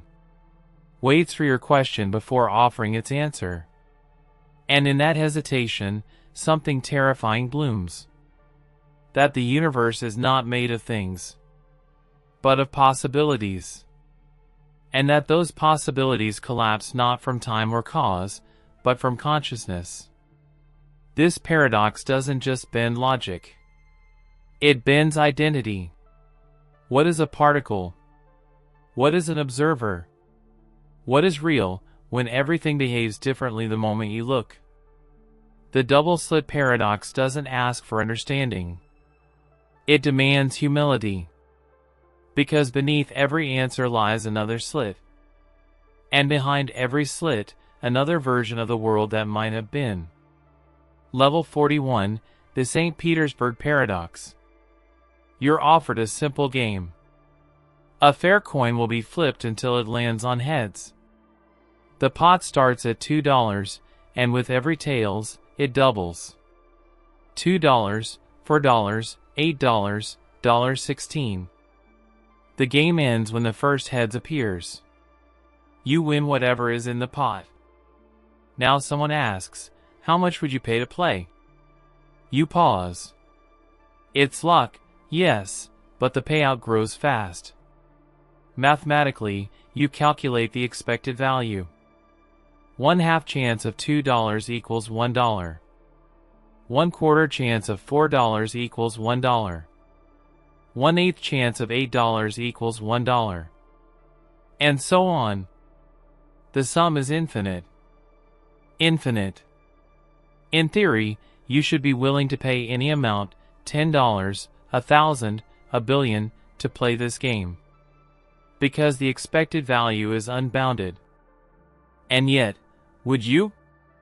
Would anyone? This is the St. Petersburg Paradox, a collision between logic and instinct. A mathematical promise that feels hollow. A gamble that's infinitely valuable on paper and almost worthless in practice. Because real people don't think in infinities. We think in risk. In utility. In how much a dollar means when we need to eat, or live, or breathe. $1 million to a billionaire is not the same as 1,000 to someone struggling. And beyond a certain point, more isn't better, it's just more. The paradox was born from brilliance, but it reveals something human. That value isn't a number. It's a feeling. And that expectation alone doesn't move us, we want security, not abstraction. So the game waits. Infinite in theory. Empty in your hands. Because even when the math says yes, your soul sometimes whispers, no. Level 42, Galileo's Paradox. Count the numbers. 1, 2, 3, 4, onward forever. Now count only the perfect squares. 1, 4, 9, 16, 25. They're rarer. Thinner. As you go higher, the squares fall behind. There are more numbers than squares. Obviously. Right? But now, match them 1 to 1. 1 to 1, 2 to 4, 3 to 9, 4 to 16, 5 to 25. Every whole number matches with a square.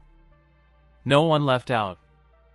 So, are there more numbers than squares? Or the same number? This is Galileo's paradox, an early glimpse into the bizarre world of infinity. A place where a part can be matched perfectly with its whole, and yet, still feel smaller. In our finite world, that's impossible. A set of 5 items can't contain a subset of 5. But in infinity, the rules fracture. A subset can be just as large as the set that contains it. Because both are infinite. Galileo didn't know how to resolve it. He simply concluded that the concept of greater than doesn't apply to infinite sets. Later, George Cantor would formalize this idea, showing that some infinities are larger than others. That you can compare them. But even now, it feels wrong. Like your brain is trying to walk a spiral staircase that never ends. Because this paradox isn't just about numbers. It's about scale. About what happens when we step outside the finite. Where common sense no longer leads you home.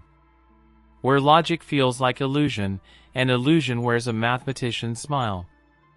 Galileo's paradox reminds us that infinity isn't a place. It's a puzzle. And when you look too closely, you start to see yourself inside it. Level 43, Cantor's Paradox. You begin with the concept of a set, a collection of things. Numbers, shapes, anything you can name. Sets can contain other sets. They can be big. They can be small. And in 1891, George Cantor asked the unthinkable. What about the set of all sets? Call it S, a set so large it contains every other set. Including, perhaps, itself. Now here's the problem. Cantor had already proven something strange. For any given set, the number of its subsets, called its power set, is always larger. Not just by a little. Infinitely larger. No matter how big a set is, its power set is bigger. So if S is the set of all sets, its power set must be bigger than S. But how can anything be bigger than everything? This is Cantor's paradox, an explosion at the edge of mathematical infinity. A contradiction born not from error, but from asking too big a question. It's like standing on a ladder that reaches above the sky, only to realize the sky is part of the ladder. Cantor's work shattered the foundations of set theory. It showed that not all infinities are equal. That you can compare them. Rank them. That some infinities are too big to exist within a consistent logical system. And so, mathematics retreated. The idea of a set of all sets was banned, an outlaw concept, too powerful, too paradoxical to survive. New rules were built. Axioms refined. Boundaries drawn to keep the infinite from collapsing in on itself. But the paradox still lingers, like a crack under the floorboards. Because Cantor didn't just find infinity. He found that infinity fractures. Level 44, Russell's Paradox. Imagine a village. In it, there is a barber. He has one rule. He shaves all the men in the village who do not shave themselves. And only those. Now ask yourself, does the barber shave himself? If he does, then by definition, he shouldn't, because he only shaves those who don't shave themselves. But if he doesn't, then he must, because he shaves all those who don't shave themselves. Contradiction. This is the heart of Russell's paradox, posed by Bertrand Russell in 1901. Not as a riddle, but as a crack in the logic of mathematics itself. He wasn't just talking about barbers. He was talking about sets. Consider the set of all sets that do not contain themselves. Does that set contain itself? If it does, then by definition, it shouldn't. If it doesn't, then it fits the definition, and should. Loop. A contradiction born from self-reference, the logical snake that eats its own tail. At the time, mathematicians believed in a grand, universal set theory where anything could be grouped, labeled, counted. But Russell's paradox detonated that vision. It showed that unrestricted set formation leads to collapse. That logic, when too open, loops back and swallows itself. And so, mathematics was forced to rebuild. Foundations were redrawn. New systems, like Zermelo-Fraenkel's set theory, arose, adding rules to block dangerous sets like the barber, the self-shaver, the liar. But the paradox remains iconic. Because it's not just about sets. It's about boundaries. About what happens when a system tries to describe itself. And it's a warning. That even in perfect logic, there are things you are not allowed to ask. Level 45, the Grelling-Nelson paradox. Some words describe themselves. The word short is short. The word noun is a noun. These are called autological words. Others do not describe themselves. The word long is not long. The word monosyllabic has 5 syllables. These are called heterological. Simple enough. But now comes the paradox. Ask yourself, is the word heterological heterological? If it is heterological, then it does not describe itself. But that would mean it isn't heterological, because it's acting like one. But if it is not heterological, if it does describe itself, then by definition, it must be autological, which means it is heterological. Loop. Collapse. Logic untangles itself into contradiction. This is the Grelling-Nelson paradox, born not from math or physics, but from language, that slippery thing we trust to hold meaning. It's a paradox of self-reference, like Russell's or the liar paradox, but built entirely from words. From the idea that definitions can fold in on themselves, create infinite mirrors, and ask questions that logic can't settle. Because heterological is a word about words. And using it on itself is like dividing a number by itself, only here, the remainder isn't zero. It's confusion. The paradox doesn't destroy language, but it reveals its limits. That even our most trusted tool for clarity can trip on its own edges. That meaning can become unstable the moment we try to pin it down too tightly. And perhaps the real lesson is this. Some words don't just describe the world. They expose the cracks in how we think about it. Level 46, the Theseus ship reversal paradox. You know the thought experiment. The ship of Theseus. Every plank, every nail, replaced over time. Until none of the original ship remains. But it still feels like the same ship. Same form. Same name. Same soul. But now imagine the reversal. You start with that rebuilt ship, every piece brand new. And slowly, you begin replacing those pieces again. But this time, you use the original parts. The weathered wood. The old mast. The ancient rudder. You rebuild the ship, piece by piece, until you've used all the original materials again. Now ask, is this the original ship of Theseus? Or is it the second ship, the one built from new parts, now worn again? Or is it both? This is the Theseus ship reversal paradox, an identity loop where material and memory trade places. It asks not just what makes something the same, but how far you can go in reversing change before the thing becomes something else again. It's not just philosophy. It's personal. Think of your body. Your mind. You've changed, cells replaced, thoughts evolved, beliefs shifted. But what if you could reverse it all? Reconstruct your old self, exactly, molecule by molecule, memory by memory? Would that still be you? Or just a copy wearing your name? The paradox cuts deeper than metaphysics. It asks, is identity a sequence or a snapshot? A direction or a destination? Because in the reversal, something strange happens. You don't return to where you started. You arrive at a version of it. Echoed. Reassembled. Familiar, but haunted.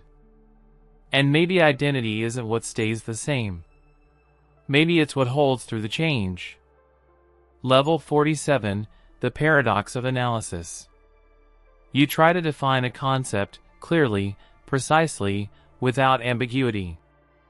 Take the word bachelor. You say, a bachelor is an unmarried man. That seems perfect. But now a strange question arises. If your definition is correct, does it tell us anything we didn't already know?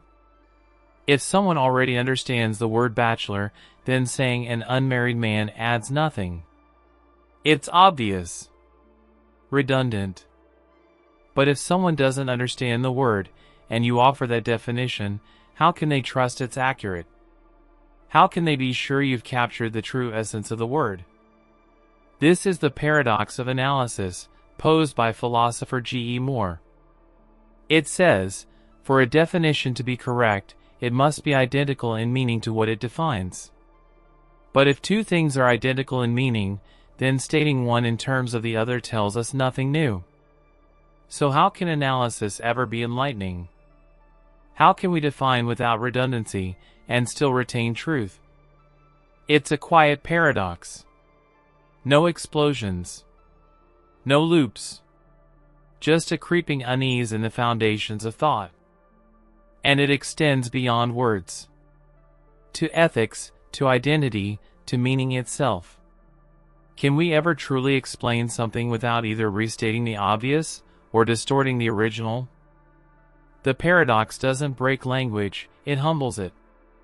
It reminds us that definitions are bridges, not destinations. That understanding often lives not in the words, but in the recognition. And maybe that's the lesson. That real clarity isn't in defining something perfectly, but in realizing when it no longer needs to be defined. Level 48, the paradox of the court, the Protagoras paradox. Imagine this scenario. A man named Protagoras, a sophist, is teaching a young student. He promises to teach the student the art of rhetoric in exchange for a fee. However, the student refuses to pay. Protagoras, feeling wronged, takes the student to court, demanding the fee. The student, however, presents a clever defense. He argues that since Protagoras has promised to teach him the art of persuasion, he should be able to win this case without the need to pay. After all, if he wins the case, it would mean that he successfully learned what was promised. But here's where the paradox kicks in. If the student wins the case, he's essentially proven that the lesson was learned, and the contract is void, because he no longer needs to pay. But if he loses, then Protagoras has succeeded in persuading him, but then the student still owes the fee, despite the fact that he has mastered the very skill Protagoras was teaching. The paradox lies in this: who wins the case? If the student is wrong, he must pay. But if the student is right, he shouldn't have to. This is the Protagoras paradox, also known as the paradox of the court. It exposes a subtle flaw in logic and contract law, where the terms of the agreement contradict the very action that is supposed to resolve the dispute. It challenges our concepts of contracts, obligations, and knowledge. How can a person who has already mastered something still owe for it? And if the lesson is complete, can the teacher still enforce the payment? The paradox is more than a thought experiment. It's a reflection on learning, contracts, and the complexity of promises, and it reveals that knowledge itself, when tangled with power, can shift and distort the very reality it was meant to clarify. It's not just about a promise. It's about how the act of learning can turn everything you know upside down. Level 49, the Sorites Paradox. You stand before a pile of sand. It's large. It's clearly a heap. Now, imagine you remove just one grain. It's still a heap, right? Still a pile. You remove another grain. Still a heap. Another. Still a heap. But how many grains can you remove before it's no longer a heap? At what point does it stop being a pile and become just a few scattered grains? This is the Sorites Paradox, also known as the paradox of the heap. It's a question about vagueness, about how we define categories in the real world. The paradox arises from the fact that, no matter how much you reduce the heap, there's no clear threshold when it becomes not a heap. Is a heap still a heap if it's just one grain of sand? Or zero? The problem is that our definitions of things, like heap or bald or tall, are fuzzy. They are not precise, and there's no clear line where one thing transforms into another. The Sorites Paradox challenges the sharpness of our concepts. It asks how we can draw a boundary when the transition is gradual and doesn't have a defined tipping point. This paradox extends beyond piles of sand.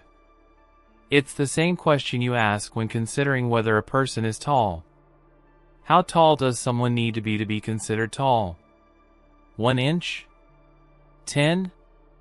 At what point does a person stop being almost tall and become truly tall? It's the same with concepts like baldness. At what point does a person go from almost bald to bald? There's no definite boundary, no fixed moment where it changes.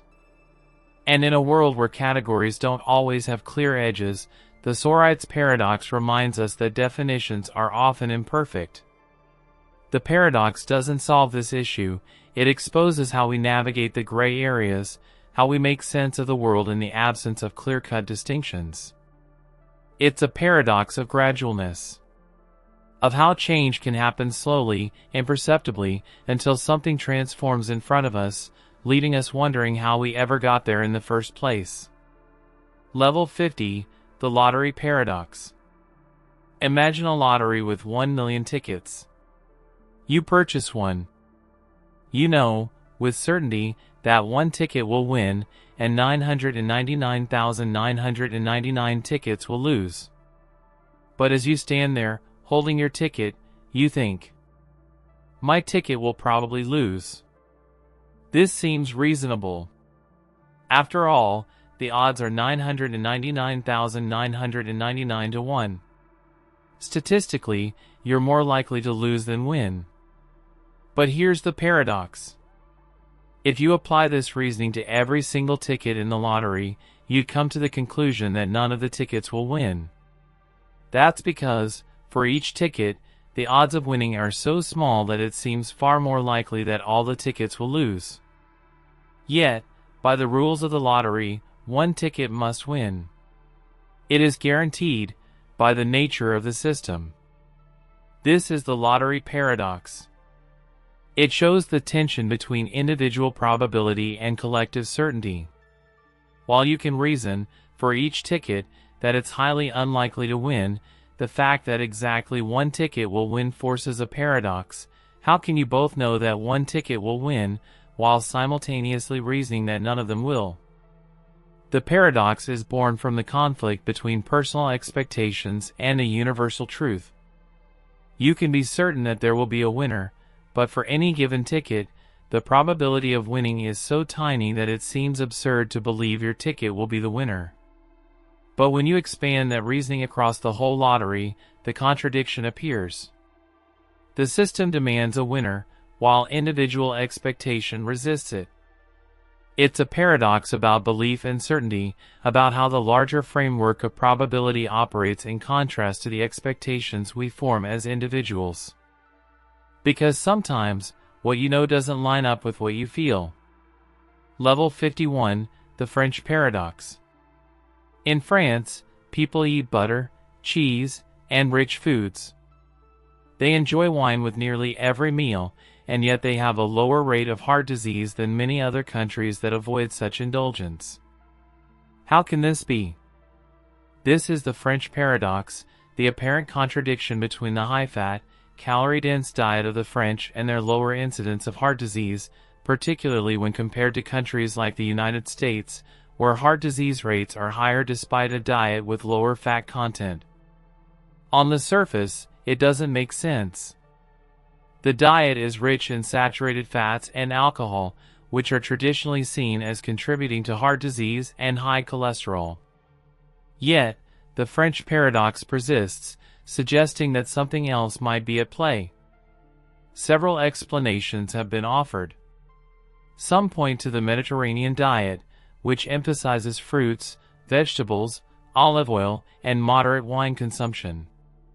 The antioxidants in wine, particularly resveratrol, have been suggested as protective against heart disease. Others suggest that the French approach to meals is more relaxed and social, with less stress during eating and more emphasis on enjoying food in moderation. Culturally, the French also tend to eat smaller portions and have a healthier relationship with food, consuming meals in a more balanced, less hurried way. The paradox doesn't just question the relationship between food and health, it suggests that the factors influencing health are complex and multifaceted. While diet is undeniably important, lifestyle factors like portion size, eating habits, and even the social context of meals can also play a significant role in health outcomes. In the end, the French paradox doesn't just challenge our assumptions about diet. It reminds us that health is not solely dictated by the nutrients we consume, it's shaped by how we live, how we eat, and perhaps, how we enjoy life.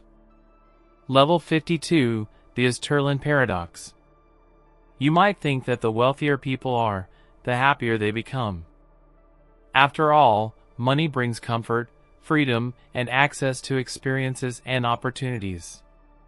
But according to the Easterlin Paradox, this isn't always the case. In 1974, economist Richard Easterlin conducted a study and discovered a surprising finding. While individuals in richer countries tend to be happier than those in poorer countries, over time, as countries get wealthier, their citizens' happiness doesn't necessarily increase. In other words, increasing national income doesn't correlate with increased happiness in the long term. At first glance, this seems counterintuitive. We are constantly told that wealth is the key to happiness. More money means more things to enjoy, more comforts, more choices. But the Easterlin Paradox suggests that after a certain point, once basic needs are met, additional income doesn't lead to significantly greater happiness. Easterlin's paradox touches on something deeper, the human tendency to adapt. As people's material conditions improve, they don't remain content with their new status for long. Instead, they quickly adjust to their new situation and begin comparing it to others. This is known as the hedonic treadmill. We constantly strive for more, but our satisfaction doesn't increase significantly as we accumulate wealth. This paradox forces us to reconsider our relationship with money. It suggests that happiness is not just about wealth, but about other factors, such as social connections, health, purpose, and personal fulfillment. For example, people in richer countries may still struggle with issues like social inequality, mental health challenges, or a lack of meaningful relationships, factors that contribute more to happiness than financial wealth alone. The Easterlin Paradox also raises questions about economic policy. Should governments prioritize wealth growth, or should they focus on improving overall well-being in ways that aren't solely tied to material wealth? Ultimately, the Easterlin Paradox asks us to reflect on the true source of happiness. It reminds us that money can buy comfort, but it cannot guarantee joy. Level 53, the Stockdale Paradox. In 1965, Admiral James Stockdale was shot down during the Vietnam War and spent over 7 years as a prisoner of war in brutal conditions. During his captivity, Stockdale developed an understanding of what it takes to survive extreme adversity. He later explained his experience with what has come to be known as the Stockdale paradox, a powerful psychological concept about the balance between optimism and realism. The paradox is simple. You must retain unwavering faith that you can prevail in the end, regardless of the difficulties.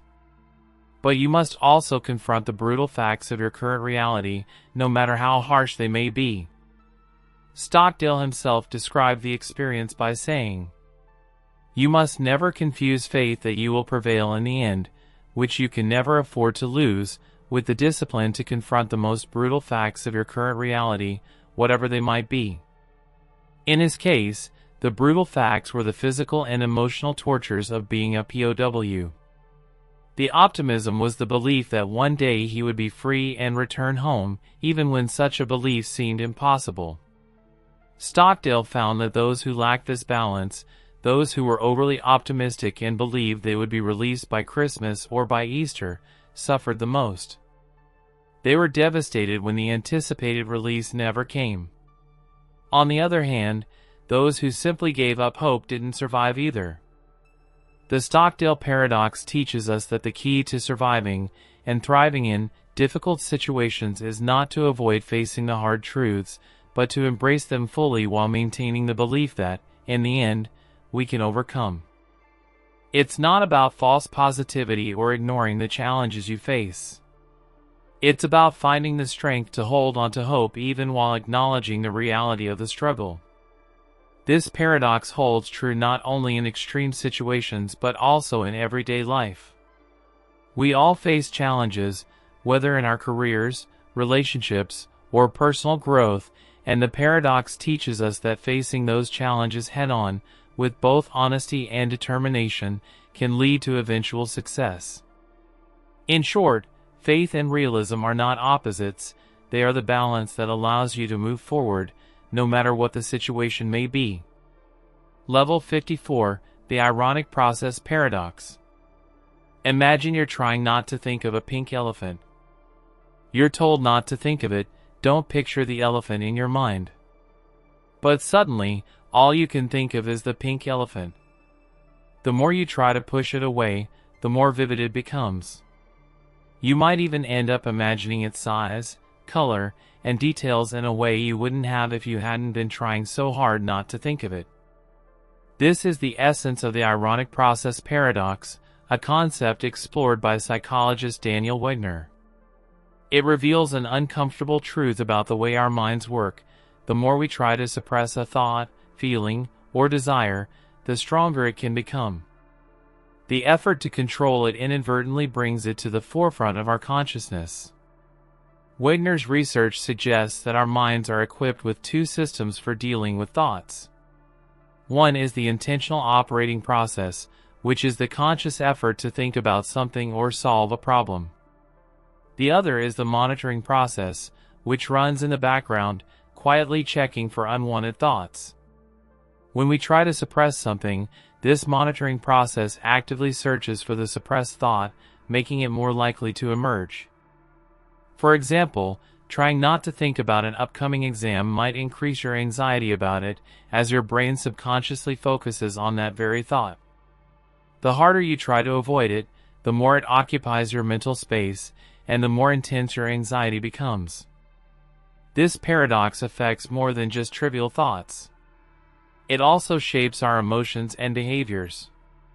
For instance, trying to avoid feeling sad can sometimes amplify the sadness, because your mind focuses on the sadness even more, reinforcing the emotion. In relationships, suppressing your anger or frustrations can cause those feelings to bubble up unexpectedly later, creating tension and conflict.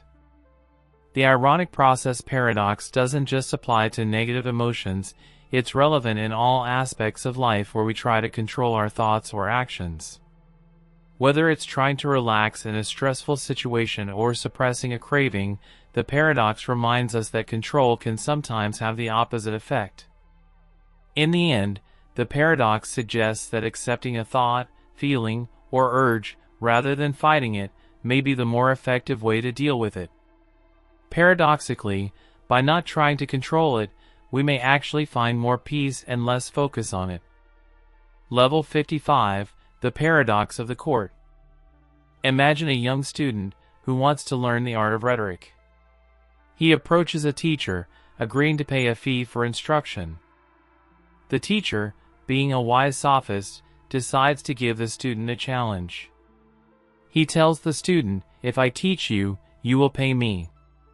If you do not pay me, I will take you to court." The student, confident in his understanding of the world, says, "If you take me to court, I will win, and I will not owe you anything." Now, the teacher, aware of the student's assumption, agrees. If the student does not pay, he will indeed take him to court. But the student's confidence in winning the case becomes a problem. If the student wins the case, he does not have to pay the teacher. But if he loses, he must pay. The paradox arises because the student has essentially made a prediction about the court's decision.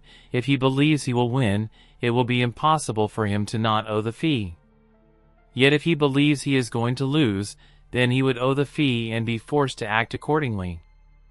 Thus, we end up with a situation where the student, based on their beliefs about the outcome of the trial, is trapped in a paradoxical position where their expectation about the case influences its outcome, even though the ruling should be based on objective legal reasoning.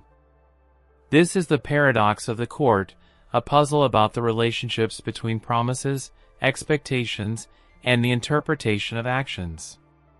It creates a loop where the decision-making process itself seems to be entangled in the very conditions it is supposed to judge.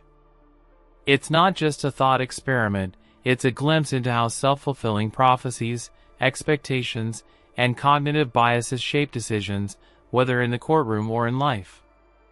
In this case, the student is caught in the paradoxical situation where the contract, and its enforcement, becomes a matter of personal belief rather than objective fact.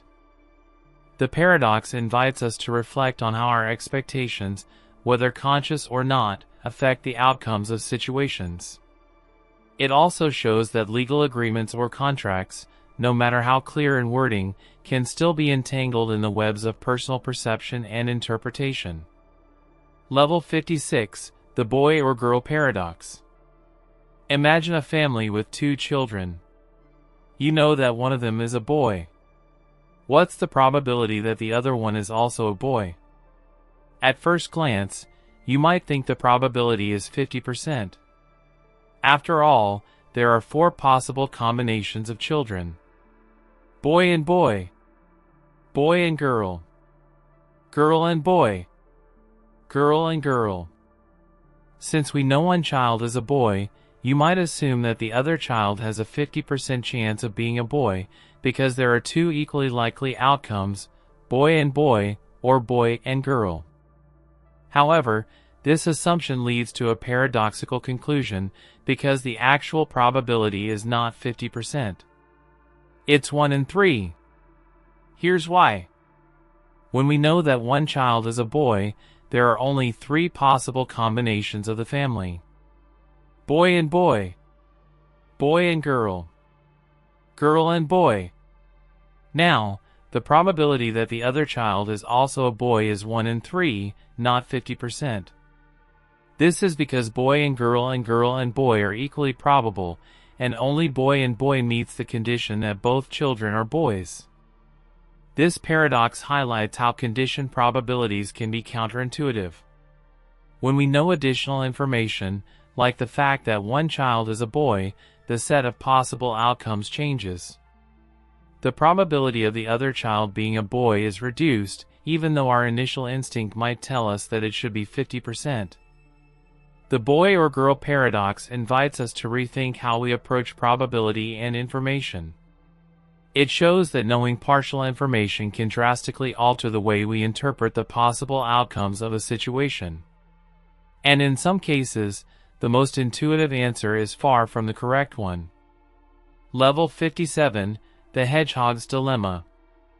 On a cold winter's night, a group of hedgehogs huddle together to keep warm. But there's a problem. The closer they get to one another, the more they prick each other with their sharp spines. They must find a balance between warmth and discomfort. The hedgehog's dilemma is a metaphor for the struggle between intimacy and self-protection in human relationships. Just as the hedgehogs need to find the right balance between closeness and distance to avoid harm, we too face the challenge of maintaining relationships without allowing the pain of proximity to overwhelm us.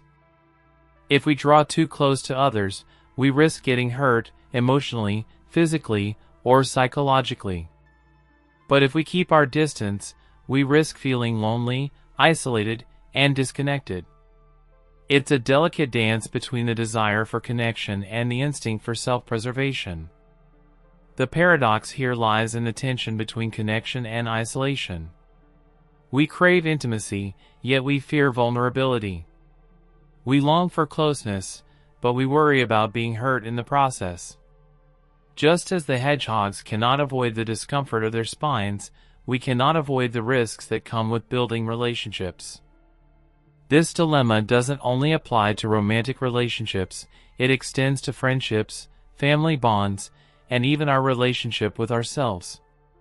We all must navigate the complexities of how much to open up and how much to protect our own sense of self.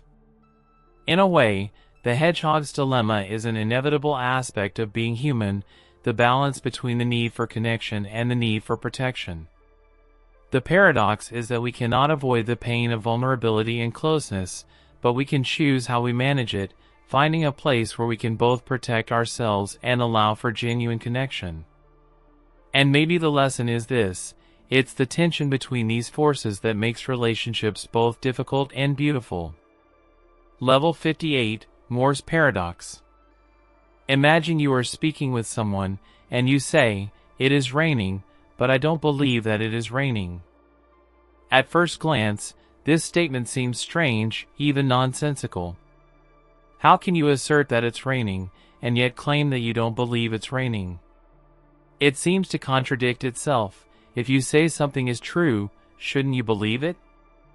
This is the essence of Moore's paradox, named after the philosopher G.E. Moore, who first articulated it. Moore pointed out that it's logically inconsistent to make an assertion that you don't believe. The paradox arises from the self-contradiction inherent in such statements, assertions like "it's raining, but I don't believe it's raining," or "I know that I am sitting here, but I don't believe that I am sitting here." The paradox lies not in the truth of the statement itself, but in the rationality of the claim. If you make an assertion, your belief in that assertion should, at the very least, align with the statement you make. For example, if you declare, "It is raining," and you're making the statement truthfully, you should believe that it is raining. If you don't believe it, something is wrong with your assertion or your belief. Moore's paradox challenges the relationship between belief and knowledge. In epistemology, the study of knowledge, we often think that knowledge must align with belief. That is, for something to be considered knowledge, we have to both believe it and have a justified reason for believing it. But Moore's paradox shows that we can know something and still not believe it. For instance, in certain situations, people may know that they are in a dangerous situation but still fail to believe it, perhaps due to psychological denial or cognitive dissonance. The paradox calls into question the relationship between assertion and belief. How can we assert the truth of something while simultaneously not believing in it? And why is it so inherently strange for us to express such a belief?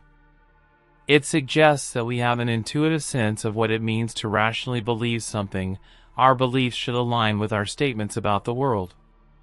Moore's paradox illustrates how when this alignment breaks down, we are faced with an uncomfortable inconsistency between what we know and what we claim to believe. Level 59, the Omnipotence Paradox. Imagine a being of infinite power. A supreme entity with the ability to do anything, create, destroy, change the laws of nature, and transcend the boundaries of reality itself. Now, ask this question. Can this omnipotent being create a stone so heavy that even it cannot lift it? At first, this question seems nonsensical, as omnipotence implies that the being can do absolutely anything, including creating the heaviest stone imaginable. But as soon as we ask if it could lift the stone, we enter a logical paradox. If the being can create the stone but cannot lift it, then it is not omnipotent, because there is something it cannot do. But if the being can lift the stone, then the idea of creating a stone too heavy to lift becomes meaningless, because it would defy the notion of omniscience, the ability to create anything, regardless of its nature. The paradox seems to suggest that absolute omnipotence can be logically inconsistent. How can an all-powerful being create something that contradicts its own nature? If omnipotence means having the power to do anything, then can it also mean being unable to do the logically impossible? This paradox also delves into the question of what constitutes power. If omnipotence includes the ability to do everything, does it encompass the ability to act in ways that are inherently self-contradictory or meaningless? Does power truly mean the freedom to do anything, or does it have limits, like being unable to do the impossible? The omnipotence paradox challenges our understanding of ultimate power. It raises profound philosophical questions about the nature of infinity, logic, and self-consistency. Is true omnipotence a concept that can exist without logical contradiction, or does the idea of an all-powerful being inevitably involve paradoxes that force us to reconsider what it means to be truly omnipotent? In the end, the paradox invites us to reflect on the limits of power, and whether such limits can exist even in a being that we imagine to have no boundaries. Level 60, the Epicurean Paradox. Epicurus, the ancient Greek philosopher, proposed a paradox that has continued to challenge thinkers for centuries. It concerns the existence of evil and suffering in the world, and whether such things are compatible with the existence of an all-powerful, all-good deity. The paradox goes like this. If God is willing to prevent evil, but not able, then he is not omnipotent. If God is able, but not willing, then he is malevolent. If God is both able and willing, then why does evil exist? If God is neither able nor willing, then why call him God? The paradox raises fundamental questions about the problem of evil in theology and philosophy. If God is omnipotent, all-powerful, and omnibenevolent, all-good, why does suffering exist? If God has the power to stop evil but does not, it implies either a lack of compassion or a lack of omnipotence.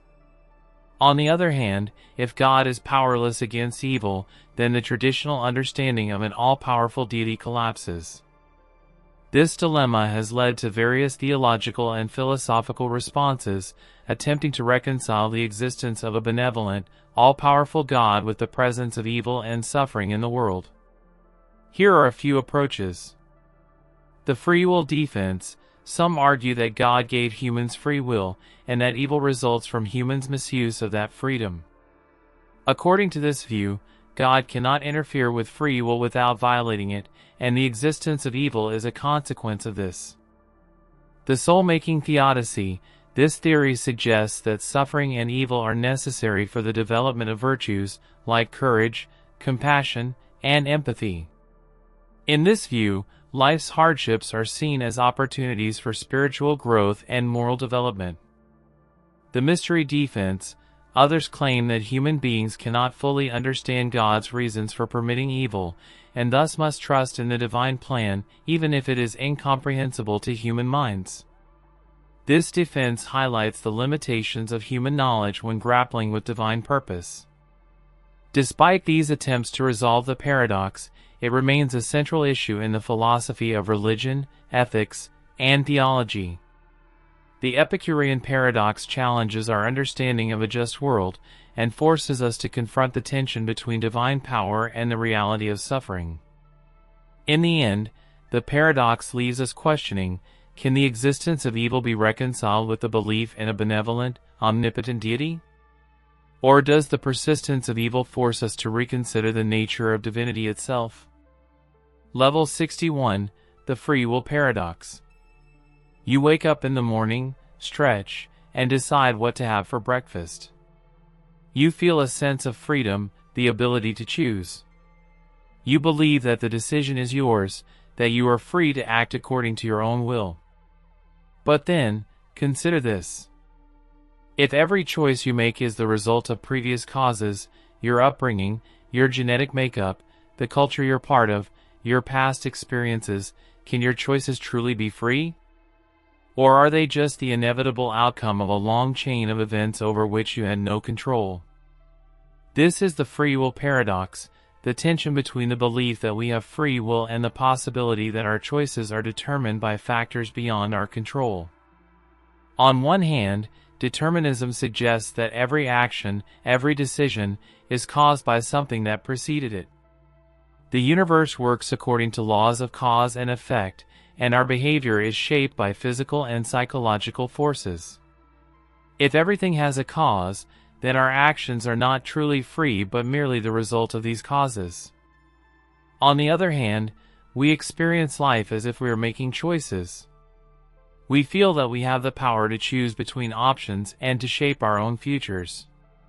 We hold ourselves accountable for our decisions, and we praise or blame others for their actions, as if they had control over them. The paradox arises when these two ideas collide. If we are truly free, how can everything we do be part of a deterministic chain of events?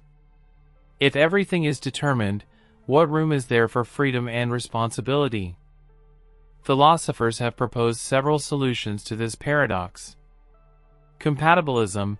This view holds that free will and determinism are not incompatible. While our actions may be influenced by prior causes, we are still considered free as long as we are acting according to our own desires and intentions, without external coercion. Libertarian free will. This view asserts that humans do have genuine freedom to make choices independent of causal influences, and that some actions are not determined by prior causes. In this view, humans have the power to shape their future in ways that are not predetermined. Hard determinism.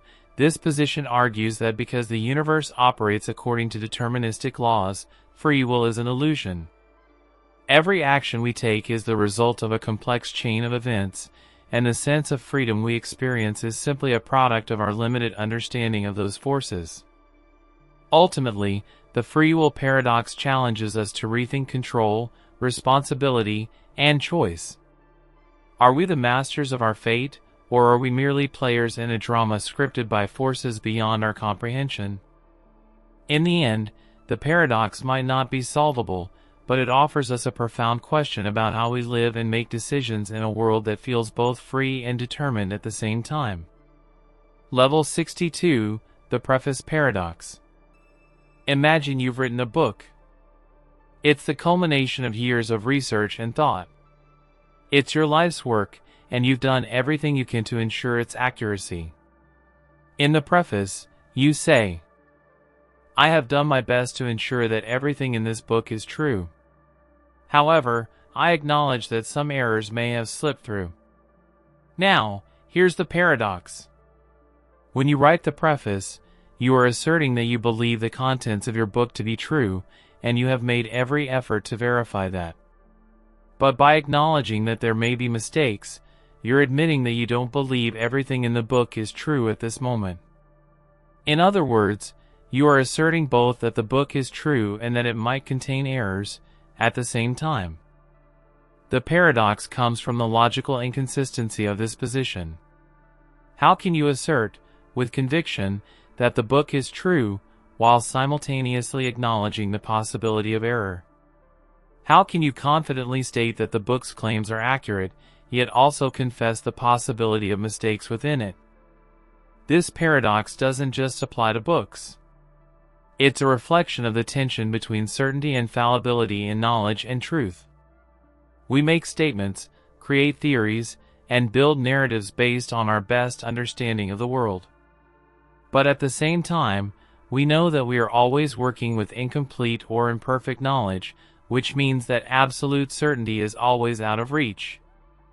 The preface paradox challenges our understanding of belief and knowledge.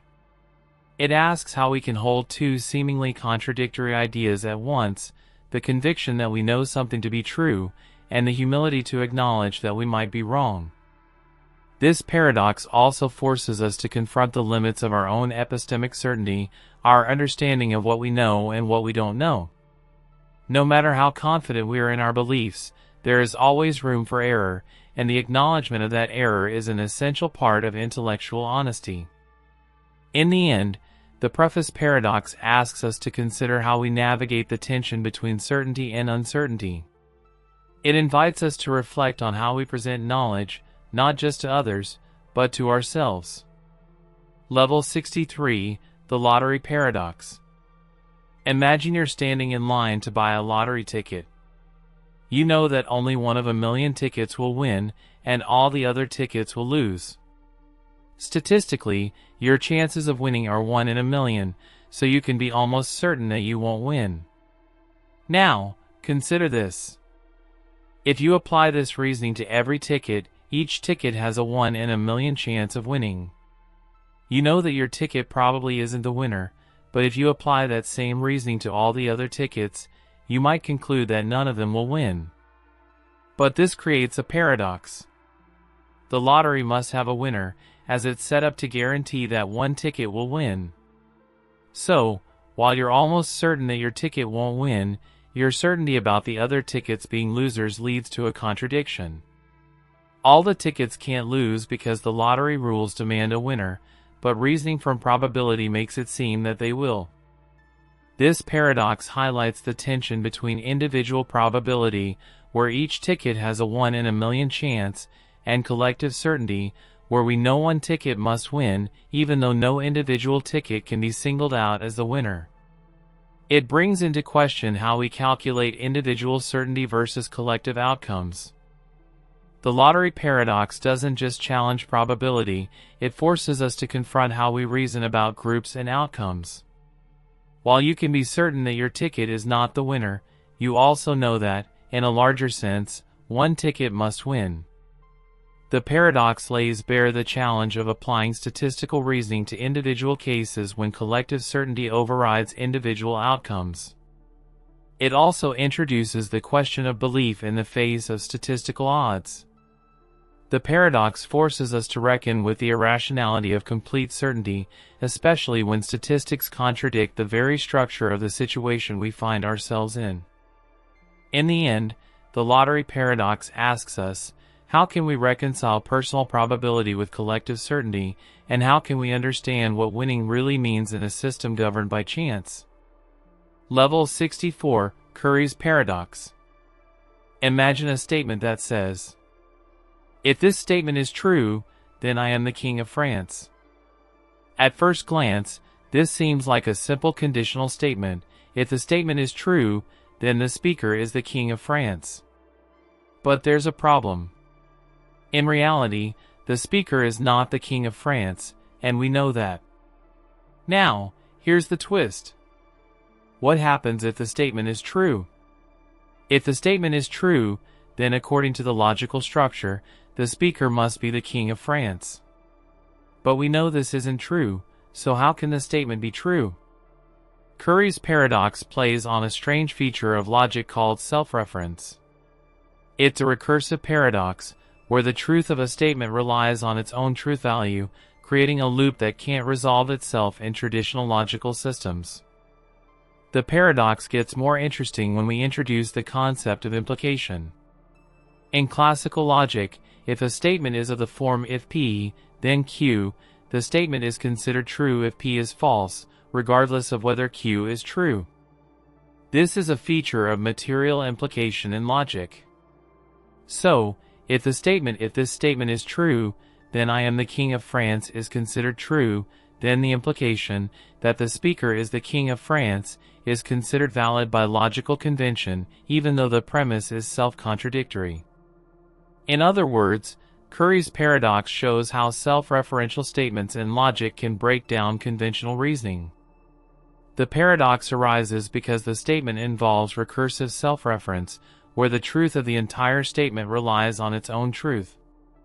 This creates a situation where logic itself can be manipulated to produce a nonsensical conclusion, like being the King of France when we know it's impossible. Curry's paradox is related to the more famous liar paradox, but it's a subtler twist on implication and self-referencing statements. It challenges our assumptions about what constitutes logical truth and whether logic can handle statements that refer to their own truthfulness. In the end, Curry's paradox forces us to confront the limits of logic and the complexities of reasoning when statements are embedded in their own truths. Level 65, Yablo's paradox. Imagine an infinite sequence of statements. Each statement is self-referential, but with a twist. The first statement says, the second statement is false. The second statement says, the third statement is false. The third statement says, the fourth statement is false. And so on, continuing infinitely. At first, this might look like a standard liar paradox, where each statement contradicts the next. But here's where Yablo's paradox differs. It doesn't rely on a single statement contradicting itself. Instead, each statement refers to the next one in the sequence, and they all loop infinitely. Now, let's analyze the paradox. If the first statement is true, the second statement is false, then the second statement must indeed be false. This would mean the third statement is true. But if the third statement is true, then the fourth statement must be false, and so on, creating an endless cycle. Conversely, if the first statement is false, then the second statement would have to be true, which would create another cycle of contradictions. Unlike the liar paradox, where one statement creates a self-referential loop, true or false, Yablo's paradox is about an infinite sequence of statements, each pointing to the next, creating a more complex web of contradiction. The paradox lies in the fact that the infinite chain of statements, each referring to the next, creates a situation where we can't definitively say if the sequence is true or false. Yablo's paradox has no simple resolution because it avoids direct self-reference, which causes paradoxical loops, and instead forms a series of indirect references. This makes it a more robust example of how paradoxical reasoning can emerge from seemingly straightforward logical constructs. The paradox challenges our understanding of infinity and self-reference. How can an infinite set of statements about truth be resolved when each statement is dependent on the next? It raises questions about how we handle infinite regress and truth in logic, and whether we can ever fully resolve paradoxes that involve infinite sequences. In the end, Yablo's paradox forces us to reconsider the very nature of truth in a logically complex world. Level 66, the buried paradox. The buried paradox arises from a seemingly simple but profound problem in the use of language and self-reference. The paradox is formulated as follows. The smallest positive integer that is not definable in under 20 words. At first, this seems like a well-defined concept. We're asked to find the smallest number that cannot be described in a short, concise manner, specifically, one that requires more than 20 words to describe. But here's the problem. The very statement itself provides a description of the smallest number that cannot be defined in under 20 words. In essence, it defines the smallest number that cannot be defined in fewer than 20 words, making the number itself paradoxical. If this number is the smallest number that cannot be defined in fewer than 20 words, then it is defined by the description, which contradicts the idea that it cannot be defined in fewer than 20 words. The paradox arises because the process of defining the number creates an inherent contradiction. By defining it, we render it definable in fewer than 20 words. This paradox is related to self-reference and the limits of language. It challenges our ability to define things clearly and consistently within the constraints of language. The buried paradox shows how the act of definition itself can cause contradictions when self-referential statements are involved. It also brings up important questions about set theory and logical systems. In mathematics and logic, definitions are used to describe and classify objects. But paradoxes like this one reveal the inherent limitations and circularity in our language systems, where self-defining concepts can lead to contradictions. In essence, the buried paradox forces us to confront the limits of language and logic, and challenges the very idea of defining things in absolute terms. Level 67, Grelling's Paradox. In 1908, philosopher Kurt Grilling introduced a paradox that revolves around the idea of self-reference and the categories of language. This paradox is built on autological and heterological terms, two concepts that describe words based on whether they describe themselves. Autological words are words that describe themselves. For example, the word short is short, polysyllabic is polysyllabic, and noun is a noun. Heterological words, on the other hand, do not describe themselves. For example, long is not long, and monosyllabic has more than one syllable. Now, the paradox arises when you ask, is the word heterological heterological? If heterological is heterological, then by definition, it does not describe itself. But if it doesn't describe itself, it must be autological, because it describes itself as not describing itself. This creates a contradiction. If it describes itself, it's not heterological. If it doesn't describe itself, it is. Either way, it doesn't fit neatly into the categories of autological or heterological.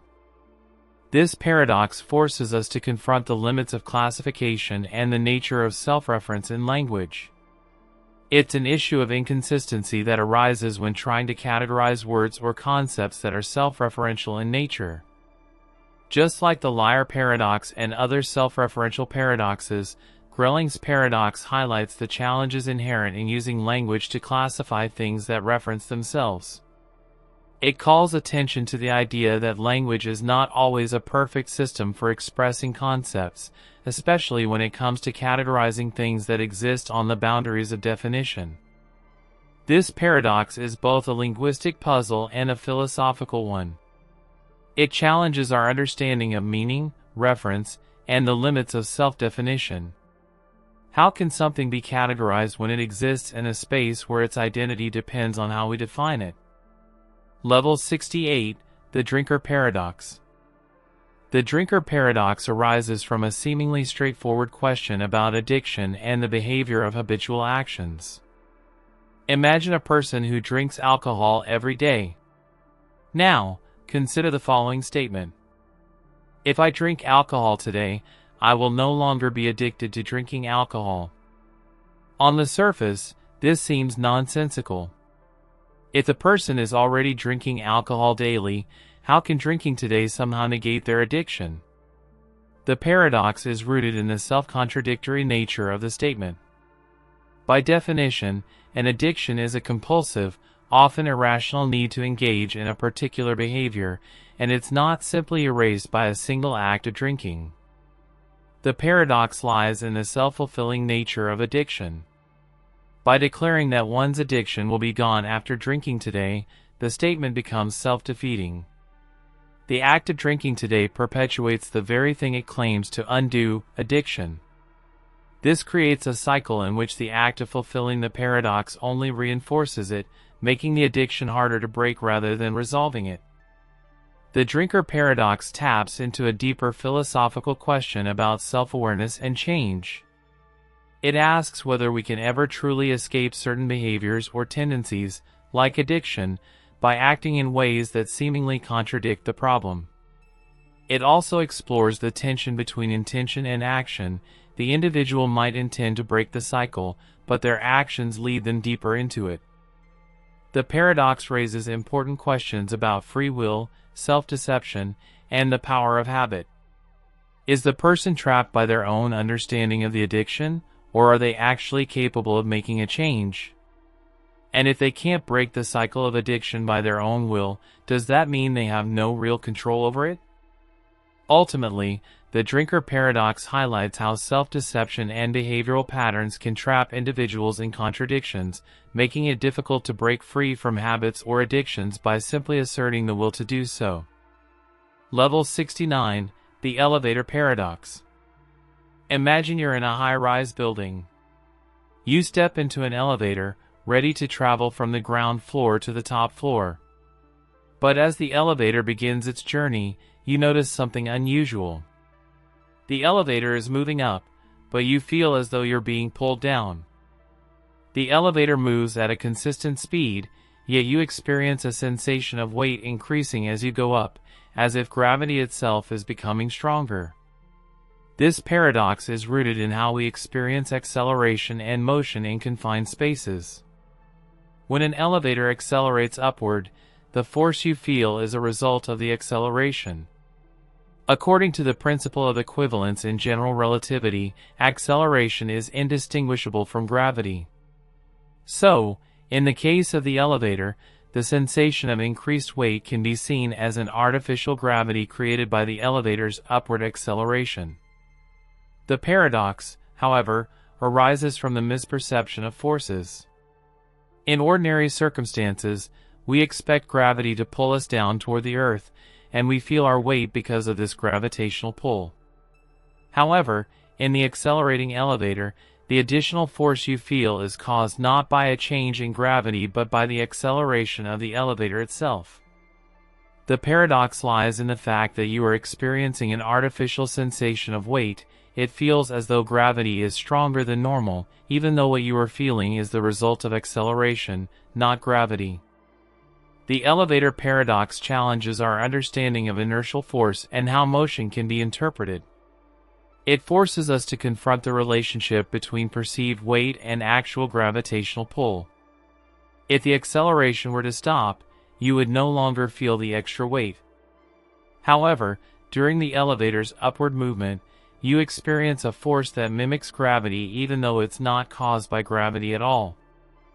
This paradox is also a reminder of the power of perspective and how motion can change our perception of reality. Our experience of being heavier in an accelerating elevator is an artificial sensation, one that is tied to our frame of reference, rather than the fundamental forces of nature. Level 70, Wigner's Friend Paradox. Imagine a scenario in the realm of quantum mechanics.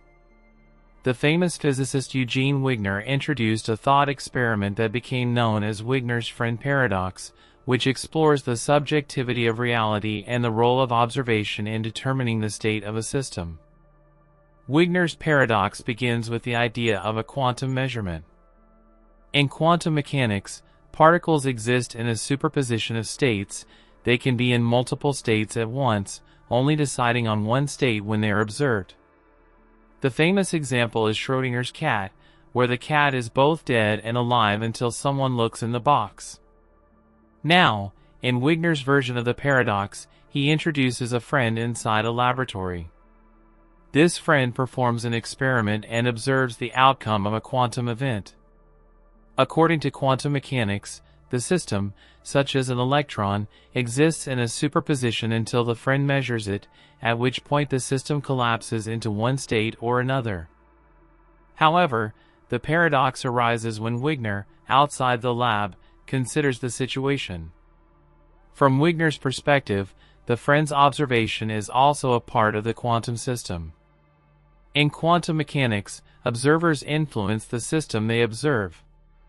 So, if the friend observes the quantum event and collapses the superposition into a definite state, then Wigner's friend is also in a superposition until Wigner himself observes the situation. Thus, from Wigner's point of view, his friend inside the lab is in a superposition of having seen one outcome or the other until he himself observes the outcome of the friend's observation. But the paradox comes from the idea that the friend, inside the lab, would not perceive themselves to be in a superposition. They would see the outcome clearly. The friend's perspective is different from Wigner's, leading to a contradiction. If observation causes the collapse of the quantum wave function, then how can the friend's observation be valid when Wigner, as a separate observer, still needs to observe the situation from outside to resolve it? Wigner's friend paradox raises questions about the nature of reality and the role of the observer in quantum mechanics. Does the observer determine the state of a system, and if so, how do we reconcile the subjective nature of reality, where the perception of an observer is influenced by another observer? It also poses the question, does reality exist independently of our observation, or is reality fundamentally tied to who is observing it? Wigner's paradox plays with the implications of quantum mechanics for our understanding of the world. What happens when there are multiple perspectives of a single event? In the end, the paradox forces us to confront the mysterious nature of quantum measurement and the very subjectivity of experience. It suggests that what we observe might not be the true state of the world, but a state relative to our perspective, or, worse, that reality itself may depend on our participation in the act of observation. Level 71, Jevons Paradox. In 1865, British economist William Stanley Jevons observed an intriguing phenomenon in the context of the coal industry. As coal-burning technologies became more efficient, one might expect that this would lead to a reduction in the consumption of coal. However, Jevons found that, in fact, efficiency improvements in coal use led to an increase in coal consumption. This observation is known as Jevons paradox. It states that when improvements in technology or efficiency make the use of a resource more efficient, the demand for that resource may actually increase rather than decrease. In other words, the more efficiently we use a resource, the more we tend to use it overall. The paradox arises because of the way efficiency improvements can lower costs, making the resource more accessible and attractive for a broader range of uses. For example, when engines or factories become more efficient at using coal, the cost per unit of energy decreases, leading to greater demand for energy and more widespread use of coal. Instead of saving the resource, the improvements lead to increased consumption as industries and consumers take advantage of the lower costs. Jevons originally observed this in the context of coal, but the paradox can apply to many areas today. Consider the rise of energy-efficient technologies like LED light bulbs or more fuel-efficient cars. While these technologies reduce the amount of energy consumed per unit, they can also lead to more widespread adoption of the technologies and, in some cases, greater overall demand for energy. This paradox highlights a challenge in addressing resource sustainability. Efficiency improvements alone may not lead to the desired environmental or economic outcomes because they can increase overall demand for the resource. It also suggests that improving efficiency may need to be paired with conscious efforts to reduce consumption or adopt alternative technologies that do not rely on the same finite resources. Jevons paradox points to the complexity of human behavior in response to technological advancements. While we often assume that making something more efficient will automatically lead to less consumption, the reality is more complicated.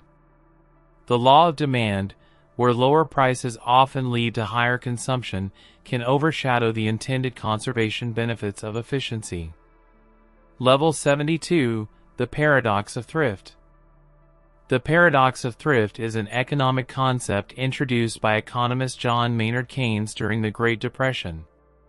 It describes a situation where individuals, in their efforts to save more money during a time of economic downturn, actually make the economy worse off. The paradox stems from the idea that while saving money is generally a positive personal behavior, it can have negative effects on a larger economic scale when everyone adopts the same strategy. The paradox works like this. Individuals save money because they want to improve their financial security. They might reduce spending, cut back on luxuries, and increase their savings to prepare for future uncertainties. However, when many individuals do this at the same time, especially in times of economic uncertainty, aggregate demand, the total spending in the economy, falls.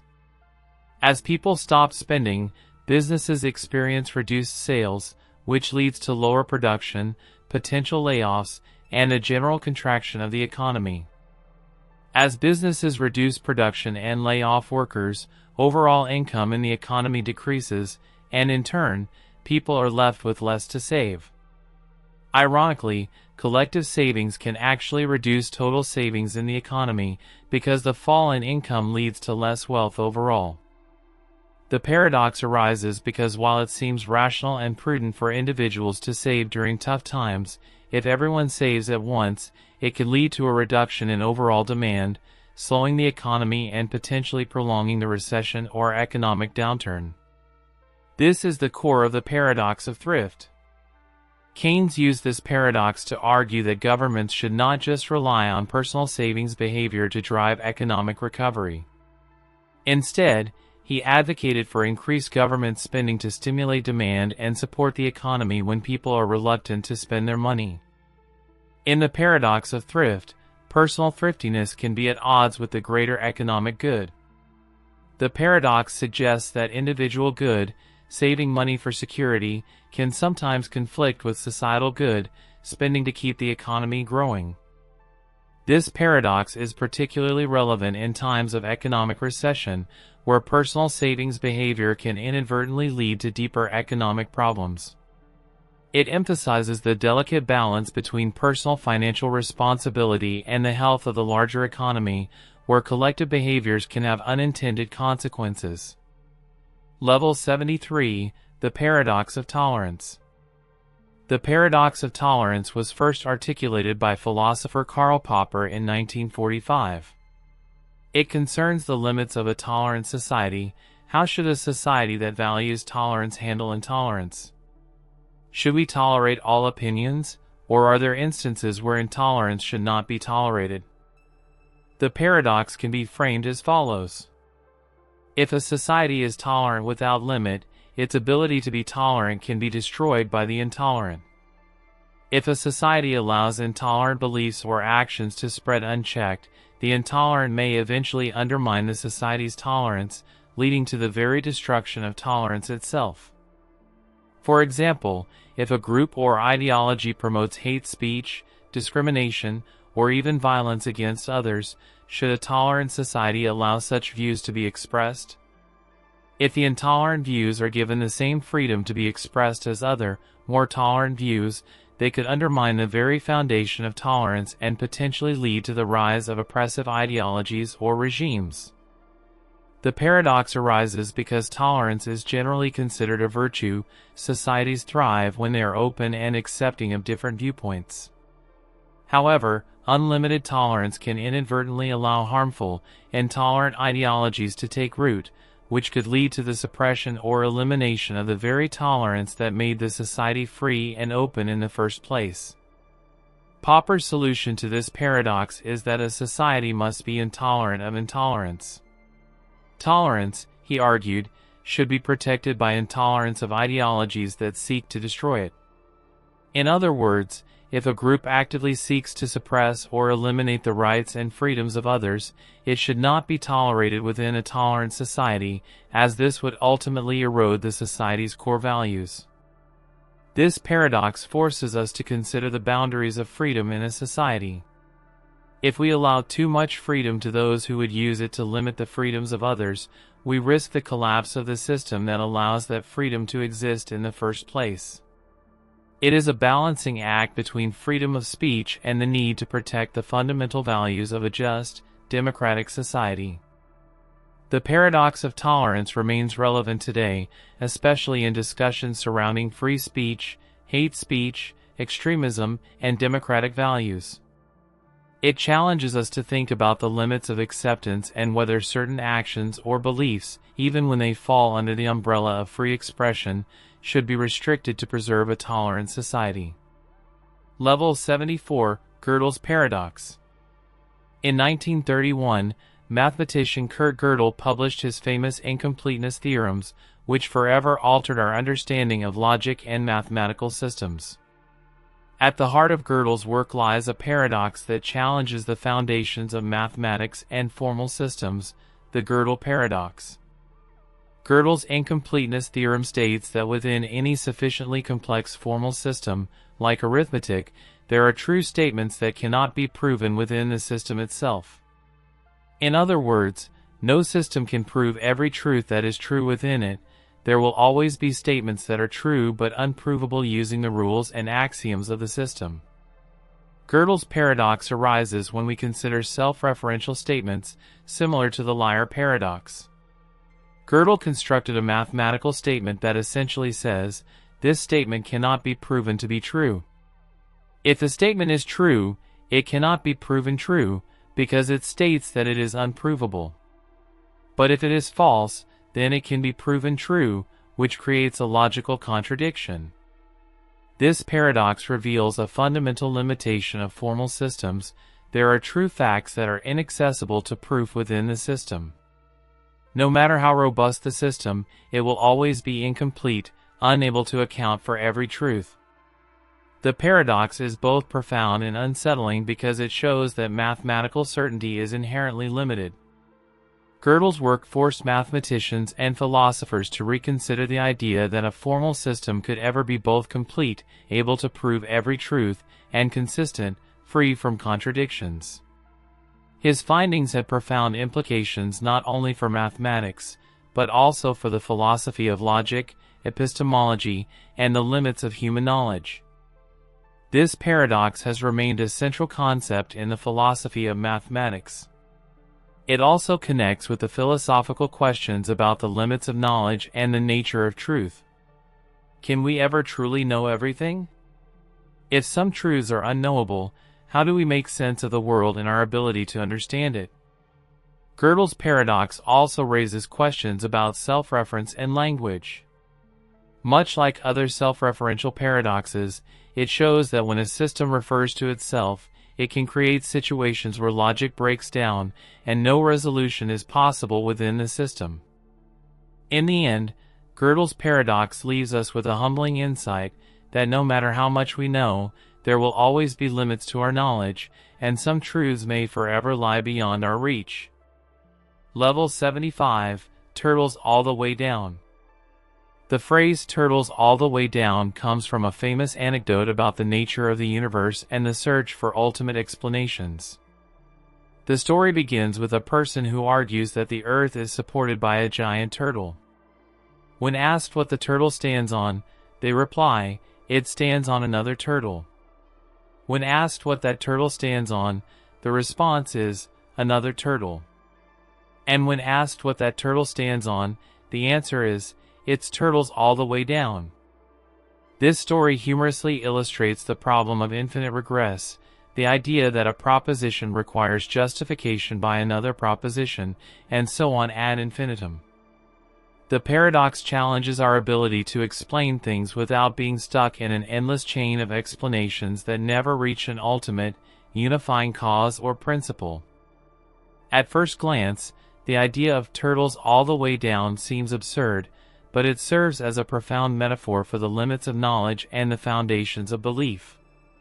If we cannot find a starting point for the explanations of the universe, then how do we understand anything at all? How do we arrive at a final explanation or a fundamental truth? The infinite regress suggests that every answer we find leads to a new question, and each answer demands further justification. This creates a paradoxical loop, where the search for ultimate truth seems to go on forever without reaching a definitive conclusion. The paradox is particularly important in the context of philosophy and theology. Many questions about the nature of existence, the origin of the universe, or the existence of a creator seem to lead to a series of infinite regressions.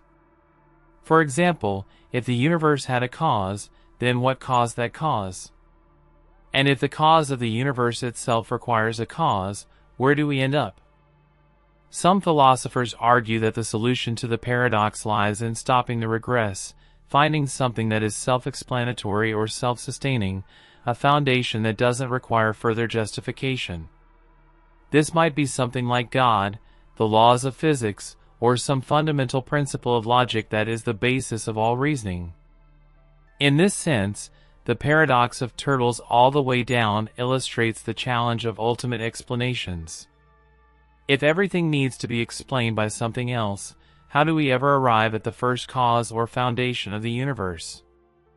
The paradox suggests that perhaps the quest for absolute explanations may be inherently limited, and it raises profound questions about the nature of reality and the search for certainty. If infinite regress is inevitable, do we have to accept that some questions may remain unanswerable? Level 76, Meno's paradox. In Plato's dialogue Meno, Socrates presents a paradox that challenges the very idea of how we learn and come to know things. The paradox arises when Meno asks Socrates, "How will you look for something when you don't know what it is?" In other words, how can we search for knowledge about something we have no prior concept of?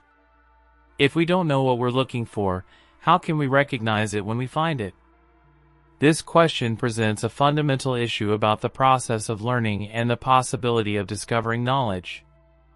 Meno's paradox suggests that learning is impossible because it requires knowledge of what is to be learned beforehand. If you don't know what you're looking for, how can you find it? This creates a circular problem. To search for something, you need to know what it is, but if you don't know what it is, you can't search for it. Socrates responds to this paradox with his theory of recollection. He suggests that knowledge is not learned in the traditional sense but is instead recollected from within us. According to this view, the soul is eternal and has knowledge of all things, but when we are born, we forget this knowledge. Learning is not discovering new information but remembering what the soul already knows. The process of inquiry, then, is not about learning from scratch, but about recalling knowledge from a past life or from the depths of the soul. This view of learning raises profound questions about the nature of knowledge itself. Is knowledge something we acquire, or is it something we uncover through reflection and inquiry? And how do we reconcile the idea of knowing something before we know it? If learning is simply recollection, how do we explain new ideas or concepts we have never encountered before? Meno's paradox is also significant because it raises the issue of inquiry itself. How can we know what we are searching for if we don't have a concept of it? This issue has implications for how we approach questions in philosophy, science, and even everyday life. If we can't even begin to search for knowledge without a pre-existing understanding of it, then where does new learning and discovery come from? In a modern context, Meno's paradox challenges the boundaries of epistemology, the study of knowledge, and raises the question, can we ever know what we don't know, or do we need some sort of framework or intuition to guide us in our search for truth? Level 77, Arrow's Information Paradox. Imagine you're standing in a vast library, surrounded by shelves brimming with knowledge. The books are arranged carefully, each one containing layers of facts, ideas, and wisdom from countless authors. The information contained within each book is powerful, precise, and complete, but there's one problem: you don't know where to begin. You can see the books, you know they contain knowledge, but you're uncertain about how to piece the information together. This is the heart of Arrow's information paradox, a paradox that explores the relationship between information and decision-making.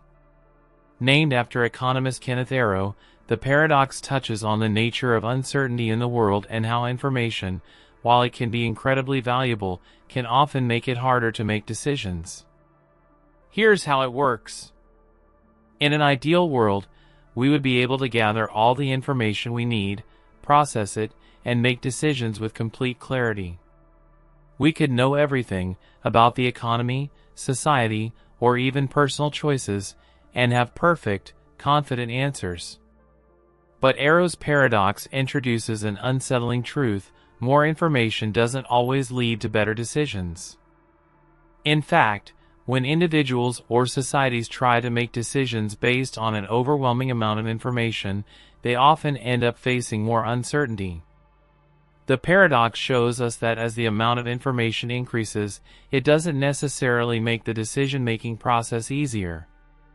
In some cases, it complicates things even more, because we become overloaded, and our ability to process and interpret the information can be impaired. Think about a major life decision, choosing a career, for instance. There are thousands of factors to consider: salary, passion, security, location, and even personal values. You gather all the facts, talk to experts, and do your research.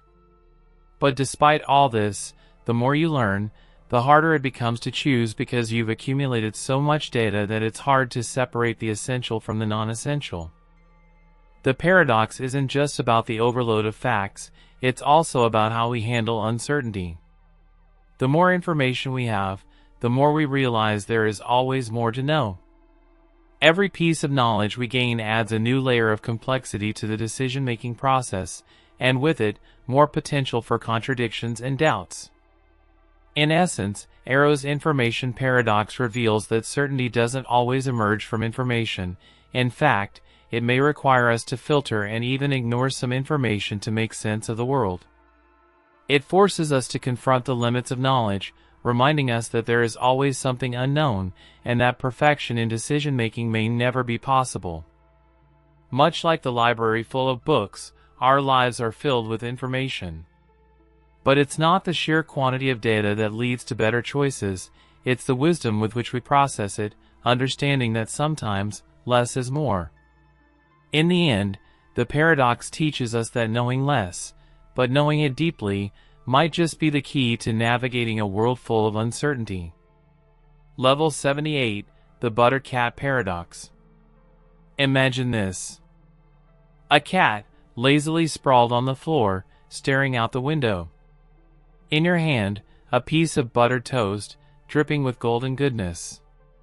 As you stand there, debating whether or not to eat it, a thought hits you, a simple, almost absurd thought.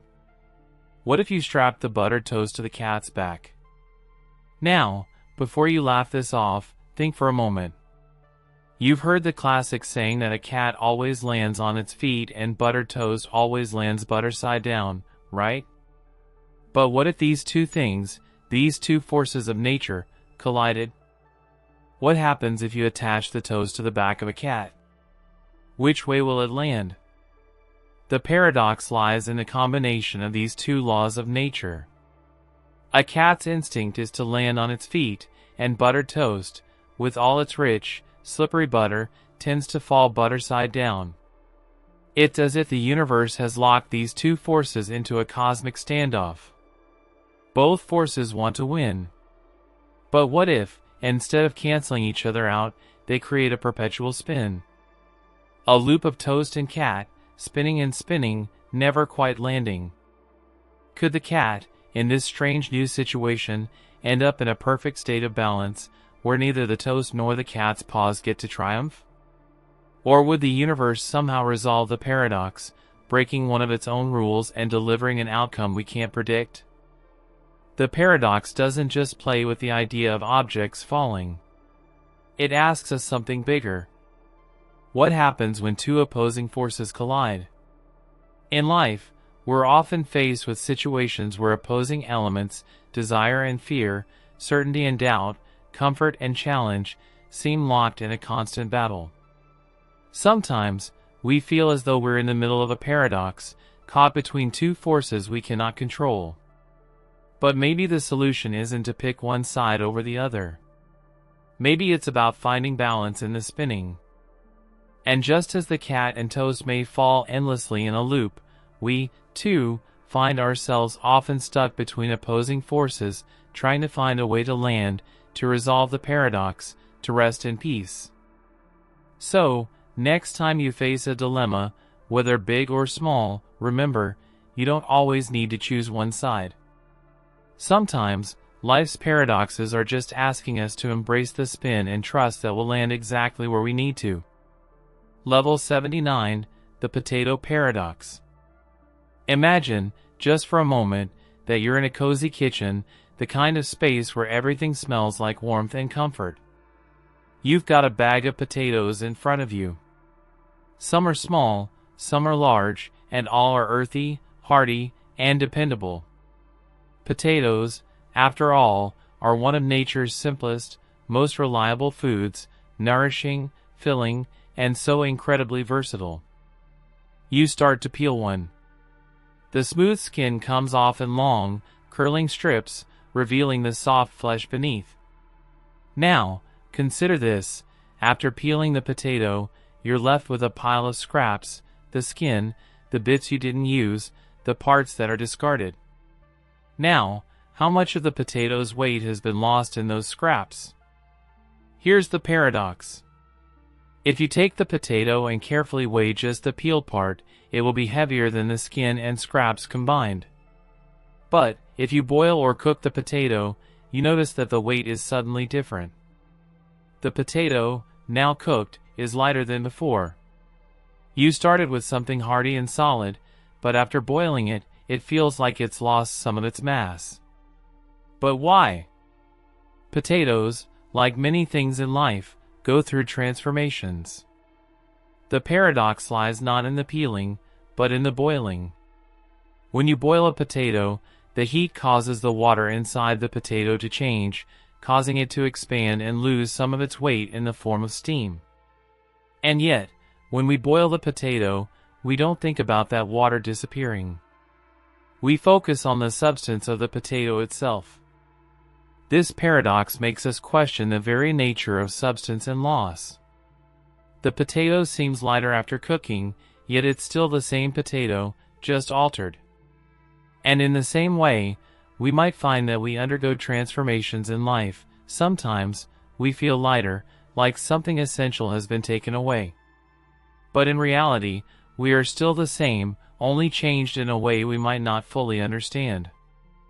We hold on to the idea of substance and mass, but in life, as with the potato, we learn that the changes are not always visible to the eye. Sometimes, the things we lose are actually just transforming into something else. And that weight we think we've lost? Maybe it's just been reshaped, redefined, and is still with us in another form. The potato paradox reminds us that change isn't always as simple as losing something. Sometimes, it's about transformation, redefinition, and accepting that what seems lost is only changed. So, as you peel back the layers of your own life, ask yourself, what might be transforming in you, and what new weight are you carrying that you don't even see yet? Level 80, Penrose Triangle Paradox. Imagine you're looking at a picture. It's a strange one. At first glance, it seems like an ordinary shape, a simple triangle. But then, something odd happens. The more you stare at it, the more your mind begins to question what it's seeing. This is no ordinary triangle. It's the Penrose Triangle, an impossible figure, a visual paradox that seems to defy the very rules of geometry. You look at it, and you can't help but wonder, how is this even possible? At first, the triangle looks solid, but as you try to comprehend its form, you realize something is wrong. It appears to be three-dimensional, a perfect, solid shape. Yet, as you trace its edges, you start to see the contradiction. Its angles don't line up, the structure doesn't quite make sense. It's as if the triangle exists in two worlds at once, one where it's tangible and real, and another where it simply cannot exist. This paradox, created by mathematician Roger Penrose, plays with your perception of reality. It tricks the mind into thinking it's looking at something that makes sense, when in fact, it's entirely impossible.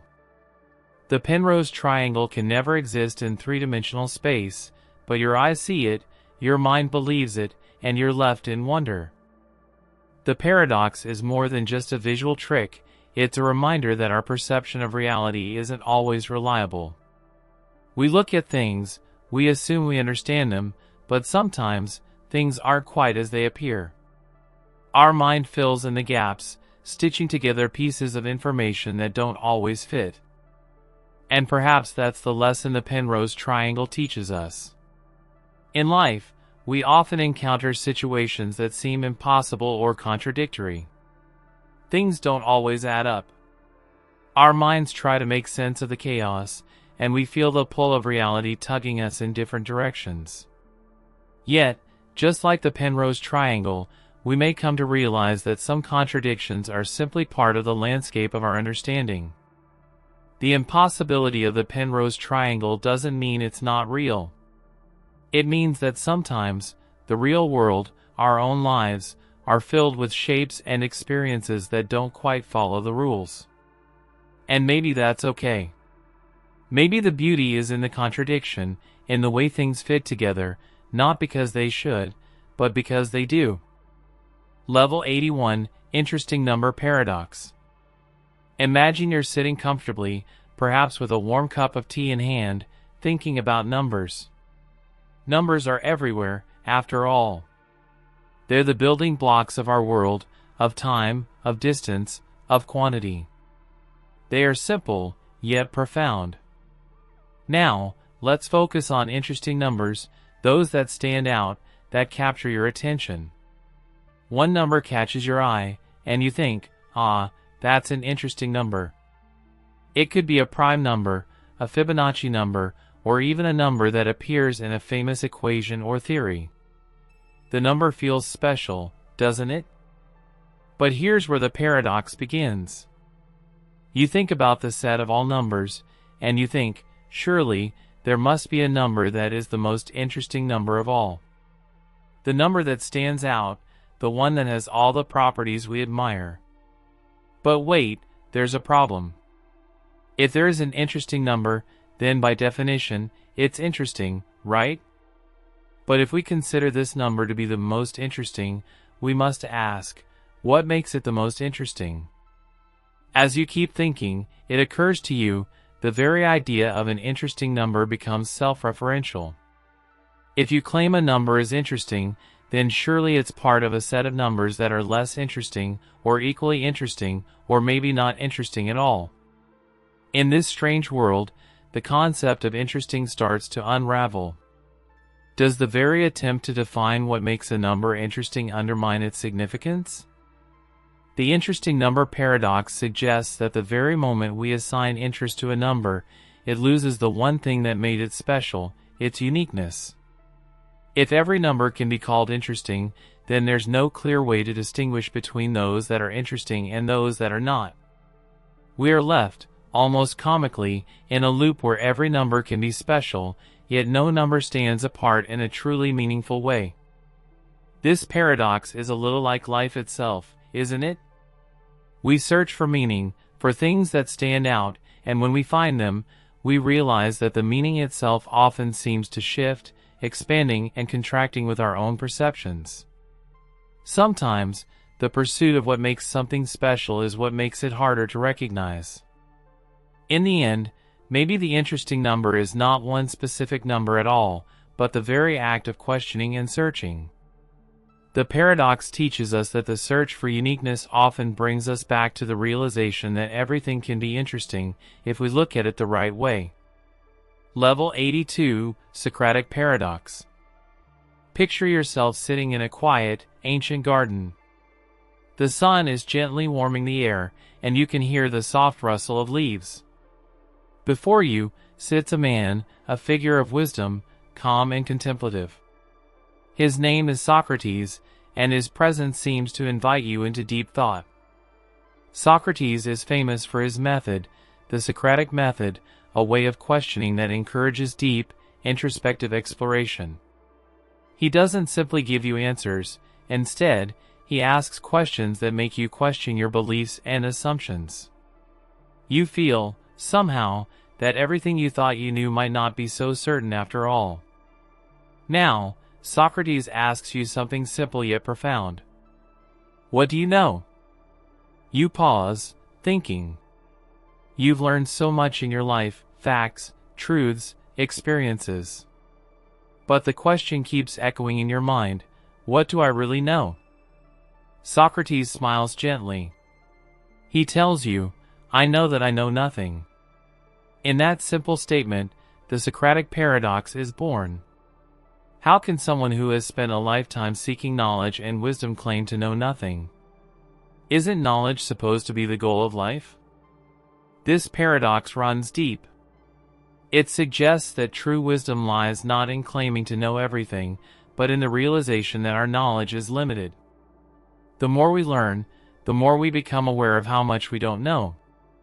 Socrates isn't speaking from ignorance, rather, he's speaking from a place of humility, understanding that the more we search for truth, the more we discover that truth is elusive, complex, and often contradictory. Socrates believed that the acknowledgement of our own ignorance is the first step toward wisdom. The paradox teaches us that certainty isn't the path to true understanding. Instead, it's the acknowledgement of uncertainty that opens the door to deeper exploration and discovery. The person who claims to know everything is, in Socrates' view, the furthest from true wisdom, because they've stopped asking the questions that lead to understanding. This paradox also touches on the nature of learning itself. The more we strive to understand the world, the more we realize how much of it is beyond our grasp. It's a humbling, yet liberating, realization, because once we accept that we cannot know everything, we are free to explore the endless possibilities of what we can understand. In the end, the Socratic paradox challenges us to ask, not only what we know, but how we know it. It invites us to embrace the questions rather than the answers, to accept that ignorance isn't the absence of knowledge but a part of the journey towards greater wisdom. Level 83, Fitch's Paradox. Imagine you're sitting in a quiet, dimly lit room, contemplating the nature of knowledge and truth. There's a soft hum in the background, perhaps the sound of distant traffic or the occasional rustle of leaves outside the window. The world feels still, as if time itself has paused for a moment. You take a deep breath, and suddenly, the paradox enters your mind. Fitch's paradox is an idea from the realm of logic and philosophy that challenges the very foundations of our understanding of knowledge. It begins with a simple premise, one that seems intuitive: if you know something, then it must be true. If you say, "I know the sky is blue," this must mean the sky is indeed blue at the time of your statement. But here's where the paradox begins to take form. According to Fitch's paradox, if you know something, it must also be the case that you know it. The paradox hinges on a key concept called knowledge determinacy, the idea that for knowledge to be valid, you must be aware of your awareness of it. In essence, you cannot truly know something unless you know that you know it. So, let's take this further. If you are certain that you know a fact, like the sky being blue, then within the framework of Fitch's paradox, it implies that you must also be aware of your knowledge about that fact. But, the paradox extends. Does this chain of knowing go on forever? Does the awareness of knowing require infinite layers of certainty, as each piece of knowledge demands the awareness of knowledge of that knowledge? In its most unsettling form, Fitch's paradox suggests that true knowledge isn't just about knowing facts, it's about being conscious of your certainty in knowing those facts. This creates a troubling loop. How do you know that you know something, and then how do you know that you know it?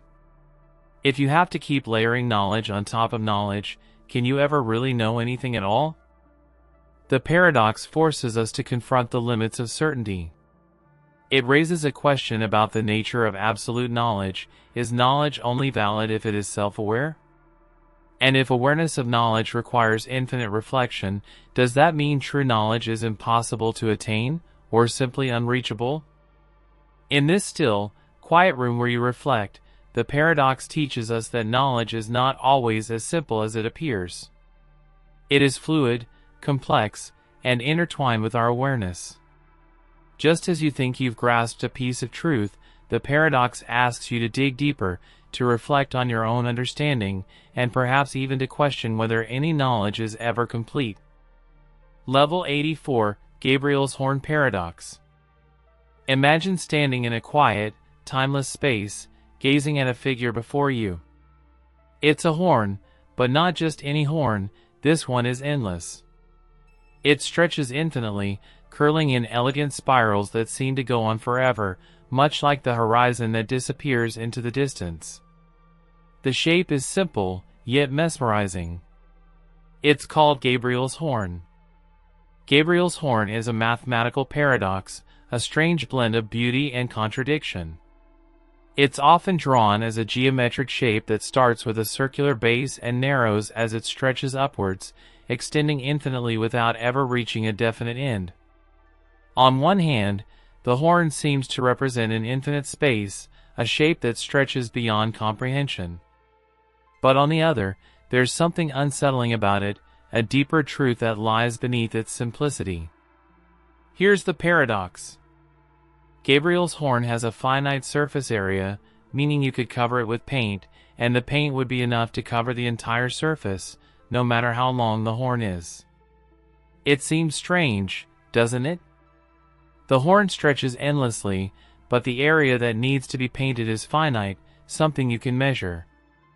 And yet, despite its infinite length, you can fit it into a finite, measurable space. But here's the part that truly makes the paradox feel uncomfortable. Gabriel's horn has an infinite volume. Even though its surface area is finite, the amount of space inside it, its volume, goes on forever. It's a figure that seems to defy our very understanding of size. How can something that is infinite in one aspect, its length or volume, also be finite in another, like its surface area? The paradox taps into our understanding of infinity. The very notion of something that stretches on, yet still possesses boundaries, is counterintuitive. We think of infinite things as having no limits, no endings. But Gabriel's horn plays with that assumption, revealing how infinity can be contained within a finite space in one way while still being unbounded in another. In life, we often face contradictions, don't we? Things that seem to stretch endlessly before us, like our goals, dreams, or even the mysteries of the universe. Yet, just as Gabriel's horn shows us, the infinite doesn't always behave the way we expect. There are places where the endless is somehow confined, where the paradox of being infinite but finite appears in our own experiences. Perhaps the paradox of Gabriel's horn is a reminder to embrace the mystery, to accept that some things in life don't have to make perfect sense. We can live with infinite questions and finite answers, and sometimes, the balance between the two is where we find the most meaning. After all, maybe it's not about understanding the infinite in its entirety, but about finding peace in the small, finite moments that make life so profound. Level 85, Ant on a Rubber Rope Paradox. Imagine you're watching an ant, small and determined, standing at one end of a long rubber rope. The rope stretches out infinitely in front of the ant, like a pathway to the unknown. The ant, eager to move forward, begins its journey, slowly and steadily. As it walks, the rope begins to stretch, more and more, inch by inch, as the ant moves along its path. But here's the paradox that begins to unfold. The rope isn't just long, it's stretching as the ant walks. With every step the ant takes, the distance between it and the other end of the rope increases, because the rope is being pulled taut, expanding before it. Now, you might think that the ant, if it keeps walking, would eventually reach the end of the rope, right? It would keep making progress until the distance was covered. But here's the paradox. No matter how much the ant walks, it will never reach the other end. This is because, as the rope stretches, the goal keeps moving farther away. For every inch the ant covers, the rope stretches, and the end becomes farther than it was before. Even though the ant is constantly moving, the goal of reaching the end of the rope will forever recede just out of reach. The paradox challenges our ideas about progress and endless motion. We often think of progress as a simple, linear path. One step forward brings us closer to our goal. But here, the distance to the goal is constantly expanding as the ant advances. It's as though the farther we go, the more elusive the destination becomes. The ant's journey is a reminder of how sometimes in life, the more we strive towards something, the more it seems to move just beyond our grasp. And yet, there's something strangely comforting in this paradox. While the ant may never reach the end of the rope, it is constantly moving, it is always in motion, always progressing, even if the goal is infinitely distant. Perhaps the lesson of the ant on the rubber rope is not about reaching the end, but about the journey itself, the act of walking forward, even when the end feels unattainable. It reminds us that progress isn't always about completion, but about perseverance and the effort to keep moving, even when the horizon keeps shifting. In our own lives, we face moments where it seems like the end is always out of reach, whether in personal goals, ambitions, or challenges. But perhaps, like the ant, our true accomplishment lies in the act of continuing forward, step by step, even when the destination seems to stretch forever before us. Level 86, Binford's Law Paradox. Imagine you're staring at a long list of numbers. They could be anything: populations of cities, the lengths of rivers, the sizes of companies, or even the readings of financial transactions. At first, you think these numbers are just random, meaningless statistics, each one unique and disconnected from the next. But as you look closer, something strange happens. You begin to notice a pattern, a curious repetition in the digits. The first digits of these numbers are not equally distributed. In fact, the smaller numbers appear far more frequently than the larger ones. The number 1 seems to appear more often than 2, and 2 more often than 3, and so on. This is the essence of Binford's Law, a paradox that seems to defy intuition. It says that in many naturally occurring datasets, the first digit, the leading digit, of a number is more likely to be 1 than any other digit, and as you move through the digits, the frequency of the numbers decreases. 1 appears about 30% of the time, while 9 shows up only about 5% of the time. At first, this seems like a fluke, a curious anomaly. After all, you might expect that each digit, 1 through 9, should appear about the same number of times, right? After all, numbers are numbers, and they should be equally distributed, shouldn't they? But Binford's Law shows us that this isn't the case. The distribution of digits follows a logarithmic pattern. The first digit isn't just random, it's shaped by the structure of the data itself. This paradox reveals that some datasets, those that span several orders of magnitude or are generated by processes like exponential growth, tend to follow this strange rule. This paradox is deeply counterintuitive. It seems almost magical. How could such a simple law apply to so many different types of data? And why should certain numbers appear more often than others in a world that seems so random and chaotic? Binford's Law has real-world applications. It's used in fields like fraud detection, where financial transactions that deviate from this expected pattern are flagged as potentially fraudulent. But more than just a tool for detection, this paradox reminds us that even in the chaos of the world, there are patterns beneath the surface, patterns that we might not notice at first, but are there, quietly shaping our perceptions. And in our own lives, this paradox challenges us to look for patterns in the randomness we experience. Sometimes, the world around us seems like an endless series of unrelated events, but what if there are hidden structures beneath that randomness, quietly guiding us forward, just as Binford's Law shapes the numbers? Perhaps the lesson here isn't that we should always be able to predict what will happen next, but rather that there are deeper, unseen structures to the way things unfold in the universe. And just like Binford's Law, these structures may only become visible if we take the time to look at the world in a new way, through the lens of patterns we never expected to find. Level 87, Paradox of Fiction. Imagine you're sitting in a cozy room, the flicker of a fireplace casting warm light on the walls. A soft chair cradles you as you lean back, getting comfortable with a book in your hands. As you begin to read, you're drawn into the world of the story. The characters come alive in your mind. You feel their joys, their sorrows, their fears. You are connected to them, experiencing their emotions as if they were your own. But then, a thought crosses your mind, a simple, almost unsettling thought: these characters aren't real. They live only in the pages of the book, in the words written by the author. Yet, you feel a sense of connection, a real emotional response to them, as though they are as real as the people around you. This is the heart of the paradox of fiction, a strange puzzle about our emotional reactions to fictional characters and events. How can we feel real emotions for characters that, by definition, don't exist. Why do we experience grief for a character's death, or joy for their success, when we know that nothing in the story is true?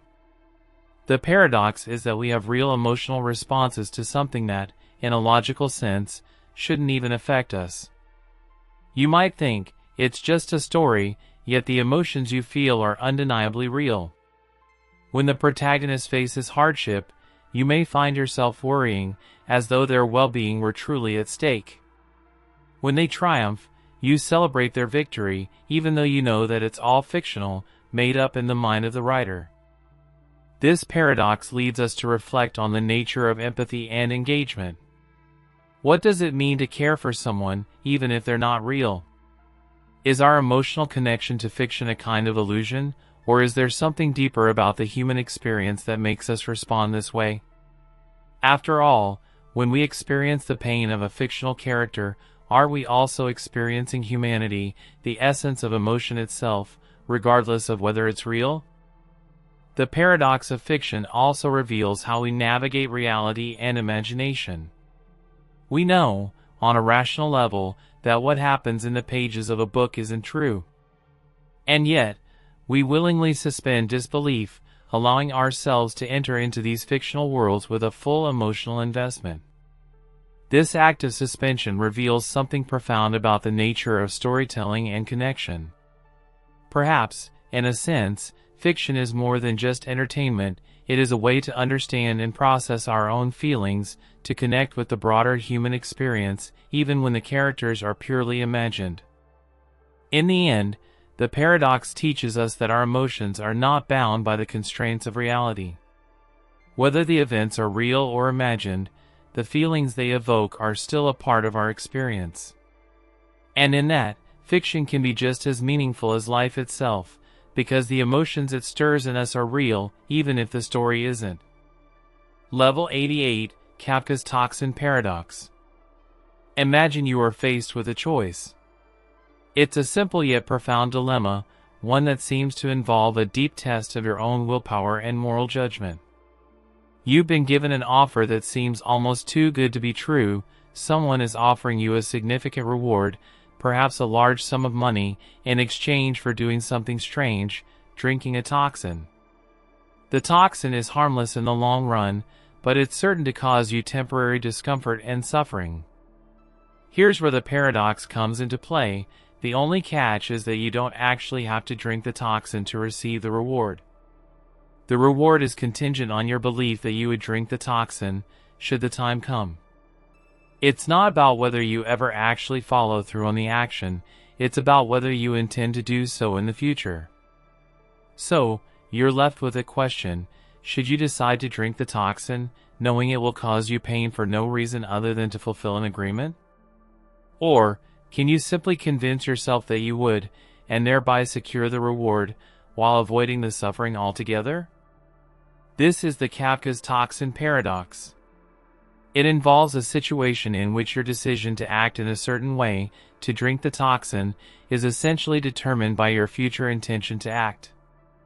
The paradox lies in the fact that, while the future is uncertain, you must make a choice now, knowing that your future self's decision is already entangled with your present self's belief.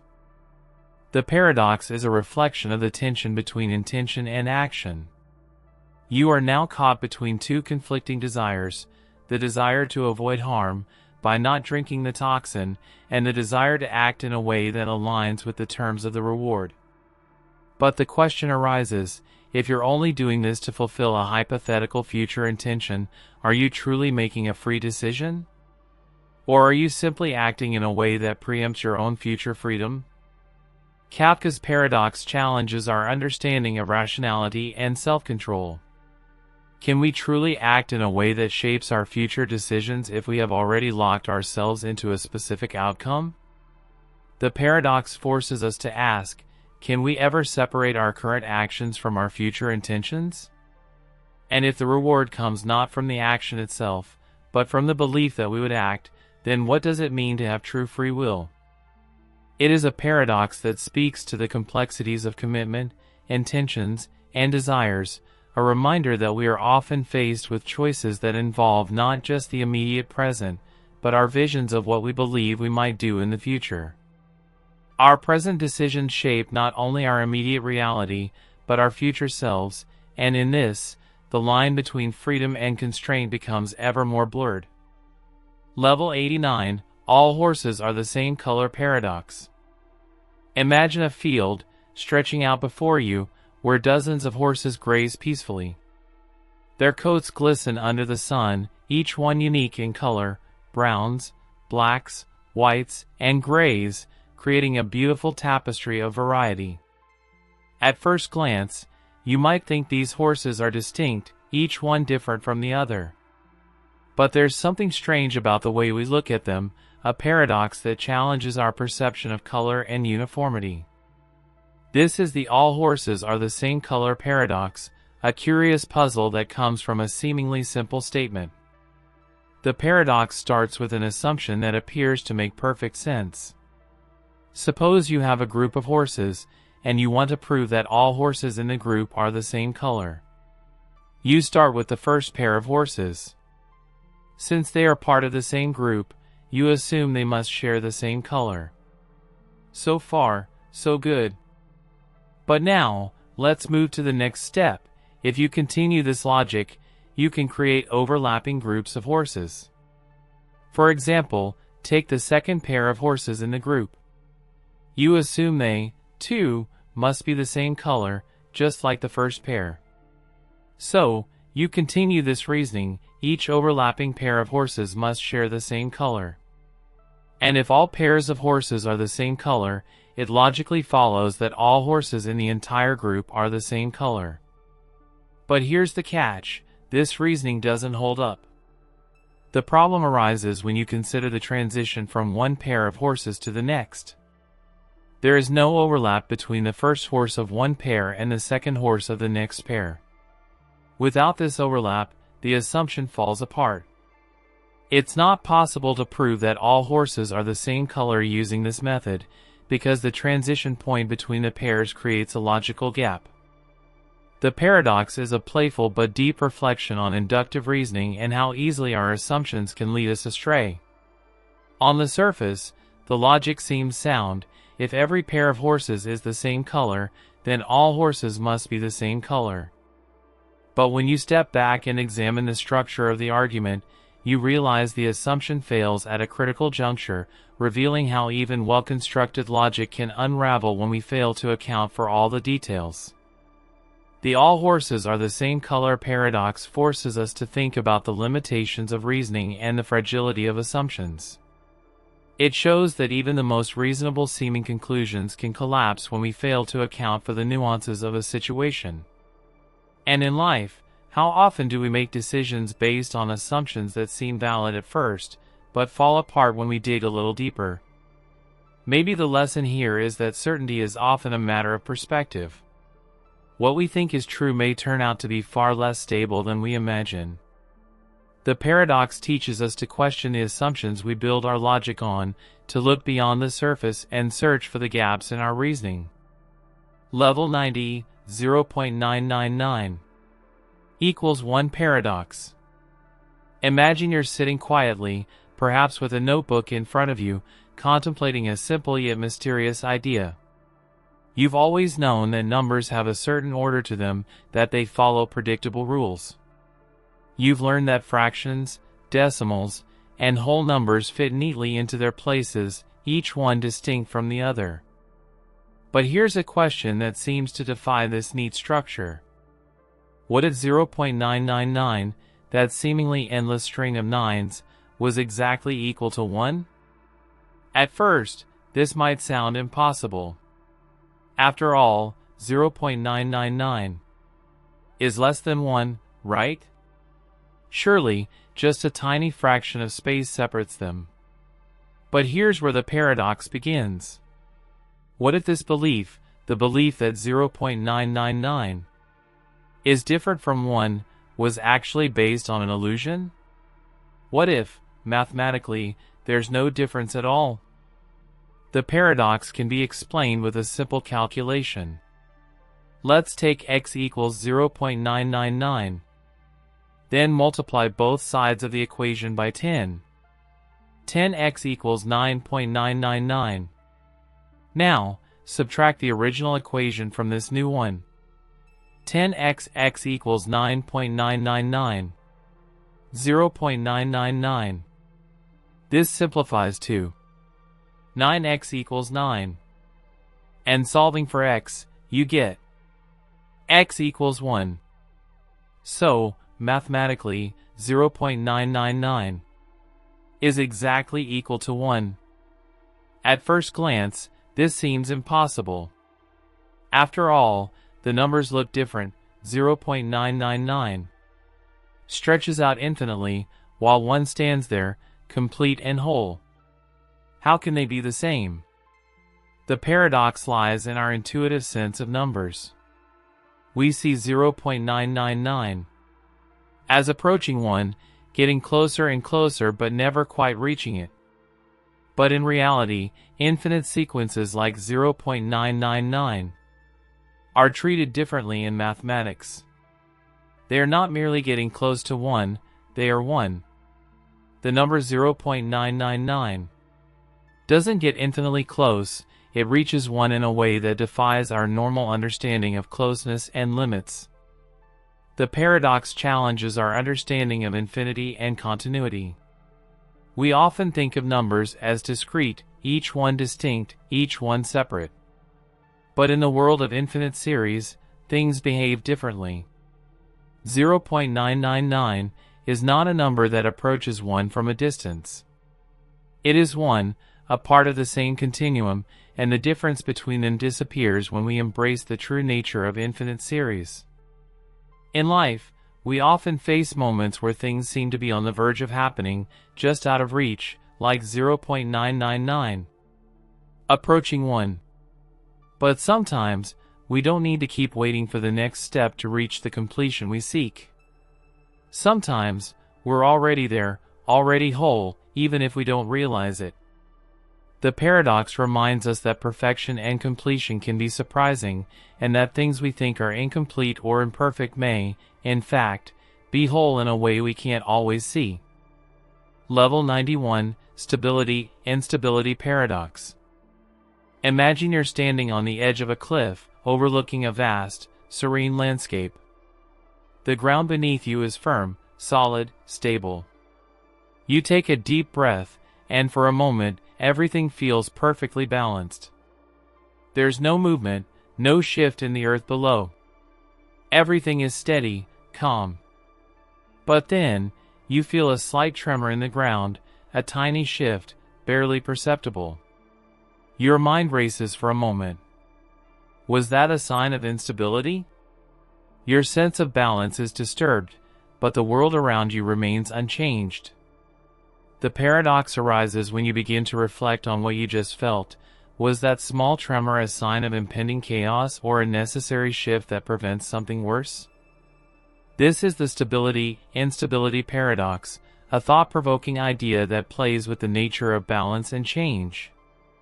The paradox suggests that, in certain systems, stability and instability are not opposites but are often interconnected in ways that can be surprising. In some systems, whether natural, social, or economic, small amounts of instability are necessary to maintain overall balance. Imagine a perfectly still pond. The water is calm and unchanging. But if the water were to stay perfectly still forever, the ecosystem within the pond would eventually collapse. Stability, in this case, can lead to stagnation. Without some degree of instability, a small ripple here, a breeze there, the system would not evolve, adapt, or thrive. On the flip side, extreme instability can lead to chaos, making it difficult for systems to function or grow. Too much instability can destroy the very balance that sustains life. The paradox lies in the realization that too much stability can lead to stagnation, but too much instability can lead to collapse. The balance between the two is fragile, elusive, and essential for progress. In life, we often crave stability, the sense of security that comes from knowing where we stand. But sometimes, small changes, challenges, or even disruptions are exactly what we need to grow, adapt, and find new paths. Stability and instability coexist in a delicate dance. The moments when we feel most unbalanced, when we're pushed out of our comfort zones, can be the very moments that set us on a course toward new opportunities, growth, and transformation. The stability-instability paradox reminds us that change is an essential part of life, even when it feels uncomfortable. In many ways, it's the tension between stability and instability that shapes our experiences, guides our decisions, and allows us to move forward. Like the subtle tremor in the earth beneath your feet, a small shift might just be the nudge you need to embrace change and move towards something new. Level 92, Paradox of Plenty. Imagine you're standing in the middle of a vast field, the air filled with the scent of ripe fruit. All around you, the earth is overflowing with abundance, fruits, vegetables, grains, and everything you could possibly need to sustain yourself. It seems like paradise. Everything you could desire is within your reach, abundant and free for the taking. But as you stand there, something begins to stir inside you, a feeling you can't quite explain. There's so much, and yet, you feel an overwhelming sense of uncertainty. There's so much to choose from, but where do you begin? Which fruit should you pick first? With every choice you make, another possibility seems to slip away. The abundance around you begins to feel more like a burden than a blessing. This is the paradox of plenty, a thought-provoking dilemma about the complexities that arise from having too much. On the surface, abundance seems like the answer to all of our problems: more food, more resources, more opportunities. Yet, as we are faced with an overabundance of choices, we often find ourselves paralyzed by indecision and overwhelmed by the sheer number of possibilities. The more we have, the less it feels like we can truly appreciate or make use of it all. In economics, this paradox is seen in how abundance can lead to inefficiency. With too much of anything, choices become overwhelming. In a world where resources are abundant, individuals and societies often struggle to make decisions, leading to wasted potential, discontent, and even loss of meaning. The very abundance that should bring comfort and satisfaction instead brings confusion and anxiety. The paradox also speaks to the human condition. In a time when we have more material wealth and possibilities than ever before, we are often caught in a cycle of desire, choice, and dissatisfaction. The more we acquire, the more we want.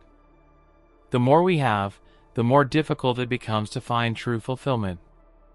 We accumulate possessions, achievements, and experiences, but in the process, we lose the ability to truly savor and appreciate them. The paradox of plenty forces us to consider the value of scarcity. In a world where everything is within our grasp, we may lose sight of what truly matters. Sometimes, the absence of too many choices, the limitation of what we can have, leads to greater clarity, purpose, and gratitude. Scarcity can teach us to value what we have, whereas abundance can teach us to feel unsatisfied with what we're given. This paradox invites us to reflect on the idea that less might be more. When we are faced with abundance, it's easy to become overwhelmed, to feel that the sheer volume of choices diminishes our ability to appreciate any single one. Perhaps, in a world full of plenty, the challenge is not to acquire more, but to simplify, to focus, and to find meaning in what we already have. In the end, the paradox of plenty shows us that the quality of our experience is often determined not by how much we have, but by how deeply we engage with what we choose to embrace. Level 93, Fino's Paradox. Imagine a bustling city, its streets full of people, its buildings towering high, casting long shadows in the afternoon light. The city hums with activity, and the people go about their business, working, shopping, talking, and moving through their day. From a distance, it appears orderly, vibrant, and well organized. But as you step closer, you start to notice the discrepancy between what you see from afar and the way people actually experience the city. Though the city appears to function smoothly, up close, you realize that many of its systems don't operate quite as efficiently as they seem. Roads are clogged with traffic, services are stretched thin, and people often find themselves frustrated by the very systems that are meant to serve them. The city is full of contradictions. Everything looks fine from a distance, but up close, the challenges are impossible to ignore. This is the essence of Fenno's paradox, a political and social paradox that reveals the tension between public perception and personal experience. Fenno, a political scientist, discovered this paradox in the context of American politics. He observed that, while voters generally express disapproval of Congress as a whole, they consistently approve of their individual representatives. People feel that Congress, as a body, is inefficient, corrupt, and out of touch with their needs, yet they view their own representatives as capable, hardworking, and dedicated to their interests. The paradox lies in the contradiction between the collective and the individual. From the outside, it seems like the system is broken, people disapprove of the broader structure. Yet, on a personal level, they continue to express confidence in the individual actors who make up that system. This creates a disconnect between how people experience the system as a whole and how they view their own place within it. The system is flawed, but individuals within the system are trusted to navigate its complexities. Fenno's paradox forces us to think about how we view institutions and systems in general. It shows us that our personal experiences with individuals often differ from our collective experiences with the larger structures they represent. It speaks to the complexity of human perception, how we are able to make distinctions between the parts of a system, even when the system itself feels flawed. This paradox also reveals something profound about hope and disillusionment. We may feel disappointed by the world around us, by the institutions and structures that govern our lives, but we continue to place our trust in individuals, those we know personally, those who, in our eyes, represent the possibility for change. In a way, Fenno's paradox reminds us that even when we lose faith in the system, we continue to believe in the possibility of change, one small step at a time. In our own lives, we often face this paradox between personal optimism and global disillusionment. We may feel overwhelmed by the larger world, by the systems, institutions, and forces that shape it, but we continue to place our trust in the individuals who guide us, knowing that small actions can still make a difference. Level 94, Wheeler's Delayed Choice Paradox. Imagine you're standing at the edge of a vast, serene lake, watching the water ripple gently in the breeze. It's a quiet, peaceful moment, and your mind begins to wander. You start thinking about the nature of light, about how it travels and behaves, and you are suddenly struck by a paradox, one that challenges the very way we understand time, choice, and the nature of reality. This paradox comes from the world of quantum mechanics, and it's known as Wheeler's Delayed Choice Paradox. It's named after physicist John Archibald Wheeler, who posed an unsettling question: what if the way light behaves, whether as a wave or as a particle, depends not on its inherent nature, but on the choice we make to observe it? And what if that choice isn't made until after the light has already passed through an experiment? In this thought experiment, imagine you have a beam of light traveling through space. Now, you have two options for measuring its behavior. One experiment would measure the light as if it were a wave, and the other would measure it as if it were a particle. Normally, you would expect that the light's behavior would be determined by the setup of the experiment that is chosen at the moment the light is observed. But here's the twist: in Wheeler's paradox, the choice of experiment is made after the light has already passed through the apparatus. In other words, the future choice of how to measure the light determines its behavior, even though the light has already passed through the experiment and should have already decided how to behave. It's as if the light is waiting to find out what it should be based on your future decision. This paradox seems to defy everything we understand about time. How can a decision made in the present affect something that has already happened in the past? It suggests that the act of observation, the act of deciding how to measure light, can shape the reality of what has already occurred. The paradox challenges our basic assumptions about causality and the arrow of time. Wheeler's delay choice paradox forces us to confront a deep, almost surreal question about the nature of reality. Does the universe behave differently depending on our choices, even if those choices are made after the fact? And if our observations can influence past events, what does that mean for our understanding of time itself? In life, we often feel as though our choices determine the path we take. We look ahead, making decisions with the future in mind. But what if the future and the past were more intricately tied together than we imagine? What if the decisions we make today have a profound effect not only on what is to come, but also on how we perceive what has already passed?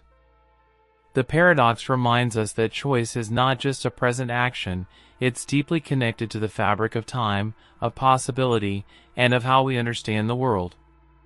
Sometimes, the choices we make are not just about the future, but about shaping the past, or the reality we think we know. Level 95, Bertrand's Paradox. Imagine you're sitting by a calm lake, the water shimmering under the soft glow of the evening sun. The surface is so still it feels like a mirror, reflecting everything around you.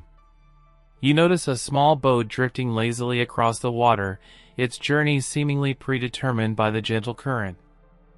Now, in this peaceful moment, you begin to contemplate a question that seems straightforward at first. What is the probability that a random chord drawn in the circle will be longer than the radius of the circle? At first glance, this question seems easy enough. After all, the geometry of a circle is simple, and it's easy to imagine a chord, just a line connecting 2 points on the circle's edge. But the paradox arises from the ambiguity of the problem and the surprising results it brings. Bertrand's paradox, named after the French mathematician Joseph Bertrand, shows that the answer to the question depends entirely on how you choose to define a random chord. There's a key assumption here. When we say random, what exactly do we mean? The method you choose to generate the chord greatly influences the probability. For example, one approach is to randomly select 2 points along the circumference of the circle and draw the chord between them. Another approach is to fix 1 point on the circle, choose a random radius, and then draw the chord perpendicular to that radius. A third approach involves choosing a random point inside the circle and drawing a chord that connects it to the circumference. Each of these methods leads to a different probability for the chord being longer than the radius. Depending on the method, the likelihood could be as low as 1/4 or as high as 1/2. In other words, the same question yields different answers based on the way the randomness is defined. The paradox isn't just about circles and chords, it's a deeper reflection on how we understand probability, uncertainty, and randomness in the world. It shows us that perception plays a significant role in how we interpret data and outcomes. A seemingly straightforward question can lead to a range of different answers, depending on how we frame the problem. In life, we often face situations where the answers we seek are influenced by the choices we make in approaching the problem. What may seem like a clear decision or an obvious answer can, in fact, be deeply dependent on how we define the situation. The paradox invites us to reflect on our own perceptions of the world, how we frame our choices and understand the uncertainties that shape them. Just as with Bertrand's paradox, the world we experience is often shaped by how we choose to view it. The answers we find may vary, not because the reality is changing, but because our perspective, our method of understanding, shapes the conclusions we draw. Level 96, Russell's Paradox. Imagine a quiet evening, the air filled with a gentle stillness. You're sitting in a room, with a book in your hand, slowly turning the pages. As you read, the words begin to blur, and your mind drifts to a deep, abstract question. You start to wonder about the very nature of sets, those simple collections of things, like the set of all apples, or the set of all prime numbers. Sets seem so straightforward, don't they? A set is just a collection of objects, all grouped together by some common characteristic. But then, a thought occurs to you. What if there's a set that contains itself? What if a set is so self-referential that it includes itself as a member? This idea feels strange, but it lingers in your mind, as if it's beckoning you to explore it. This thought leads you to Russell's paradox, a paradox that arises from the very foundation of set theory itself. It's named after the philosopher and logician Bertrand Russell, who discovered this deep contradiction in the early 20th century. The paradox begins with a set of all sets that do not contain themselves. Let's call this set R. The question is simple: does R contain itself? If R does contain itself, then by definition, it should not contain itself, because it only contains sets that do not contain themselves. But if R does not contain itself, then it must contain itself, because it is a set that does not contain itself. This creates a logical loop, a contradiction that cannot be resolved within the system of set theory. Russell's paradox challenges our understanding of self-reference and logical consistency. It shows that even in a seemingly simple system, such as the collection of sets, the rules we create to define sets can lead to contradictions. The paradox forces us to rethink the very foundations of logic and mathematics, and it serves as a reminder that even our most basic assumptions can lead to unresolvable contradictions when taken to their extremes. At its heart, the paradox isn't just about sets, it's about the limits of logical systems. Just as the paradox emerges when we try to define a set that includes itself, we often encounter contradictions in life when we try to define boundaries or rules that apply to everything. Life, like set theory, can sometimes feel like it's caught in a loop, where the very definitions we create seem to contradict one another. Russell's paradox invites us to reflect on the nature of rules and the limits of knowledge. It shows us that even when we try to create perfect systems, systems of logic, knowledge, or understanding, we may still encounter contradictions that force us to question the very foundations of those systems.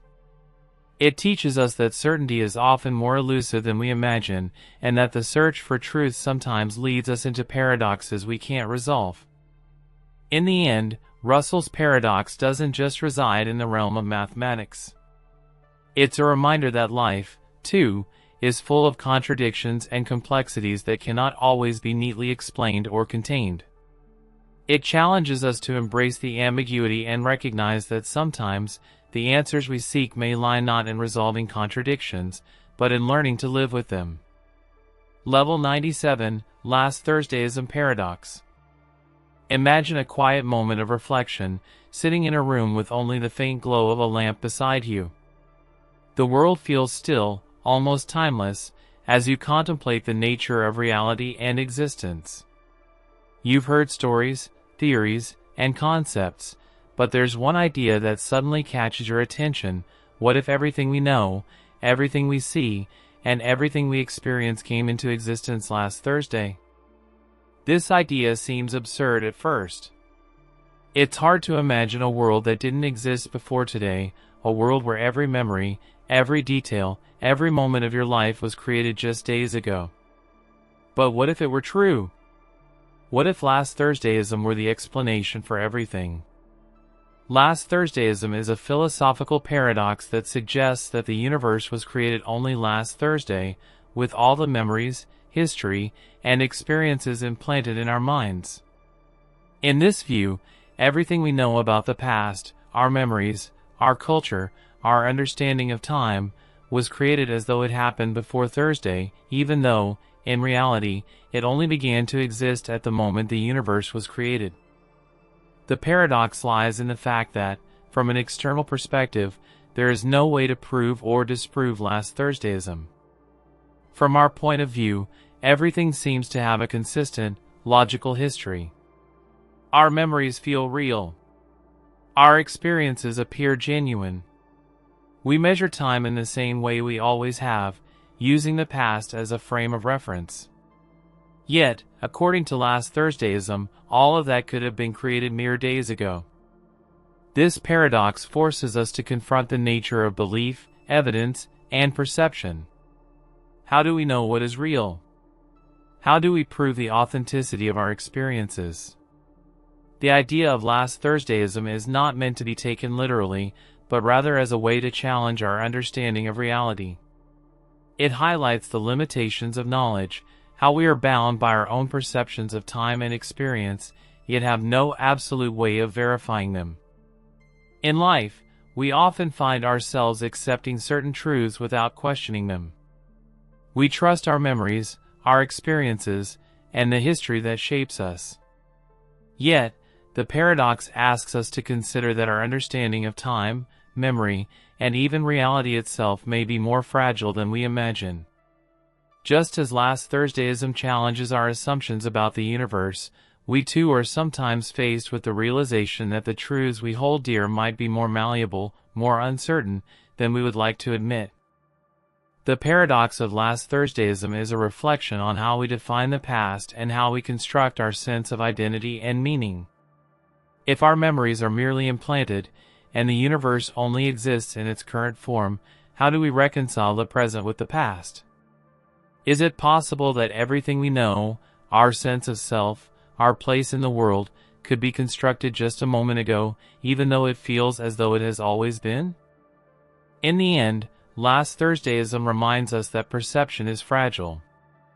The world we see, the truths we hold, may be more subjective than we think. The paradox invites us to reflect on the limits of our understanding, to question what we think we know, and to recognize that certainty can be elusive in a universe filled with unanswerable questions. Level 98, Buridan's Ass Paradox. Imagine, for a moment, a donkey standing in the middle of a quiet field. The air is still, the ground beneath its hooves firm and unmoving. Before the donkey, two equally attractive bales of hay sit, one to the left, the other to the right. The donkey is hungry and must choose which bale to eat. There is nothing to distinguish them, the hay is of the same quality, placed the same distance from the donkey, offering the same amount of nourishment. And yet, the donkey stands there, unmoving, unable to choose. Which one should it eat first? The paradox lies in the fact that there is no reason to prefer one over the other, and so, in its indecision, the donkey remains still, caught in an endless loop of choice without action. This is Buridan's Ass Paradox, a thought experiment attributed to the philosopher Jean Buridan. The paradox presents a dilemma that seems simple on the surface but highlights a profound truth about choice and reasoning.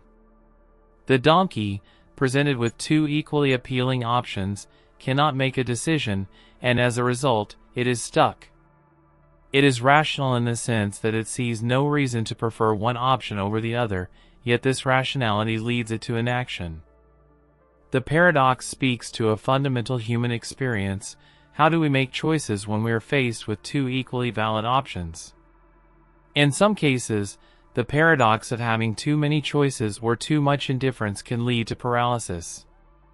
How often in life do we face decisions where both paths seem equally appealing, equally right? Whether it's choosing between two job offers, two places to live, or two ways to spend our time, the dilemma mirrors the donkey's plight. Buridan's ass is a paradox about the limits of rationality.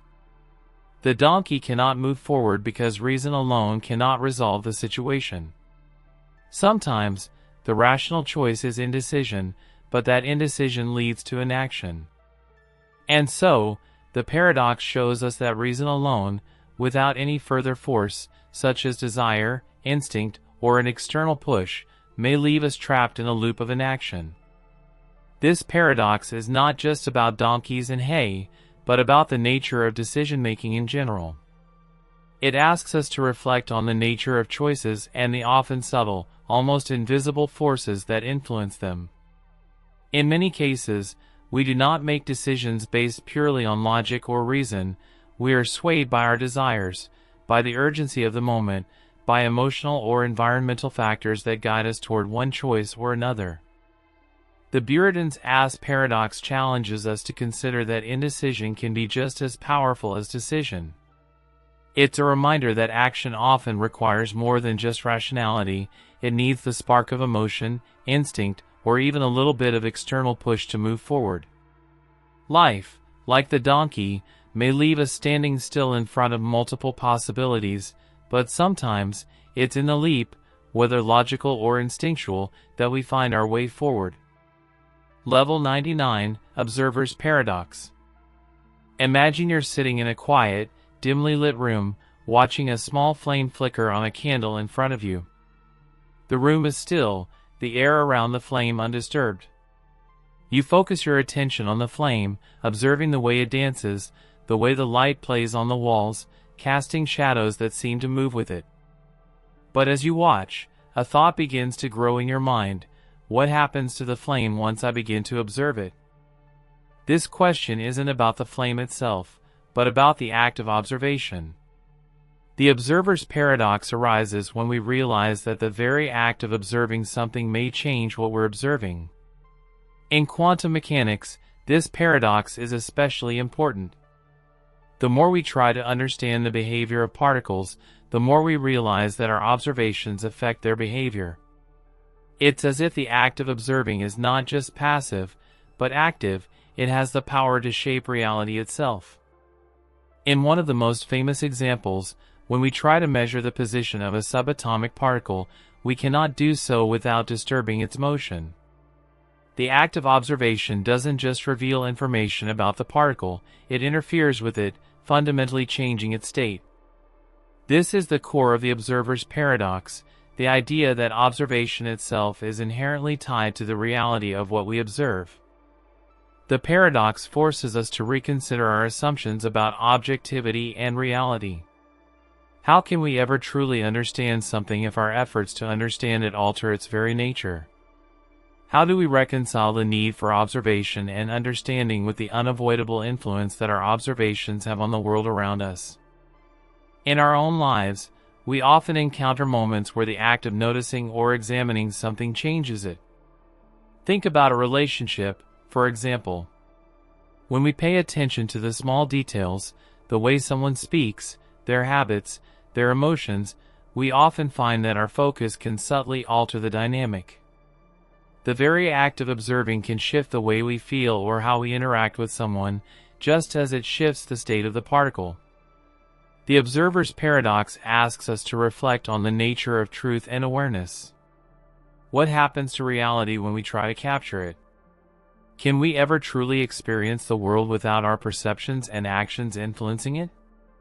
It reminds us that in trying to understand the world around us, we are part of it. Our observation is not separate from the system, but deeply embedded within it. In the end, the paradox teaches us a deeper lesson about the limits of understanding.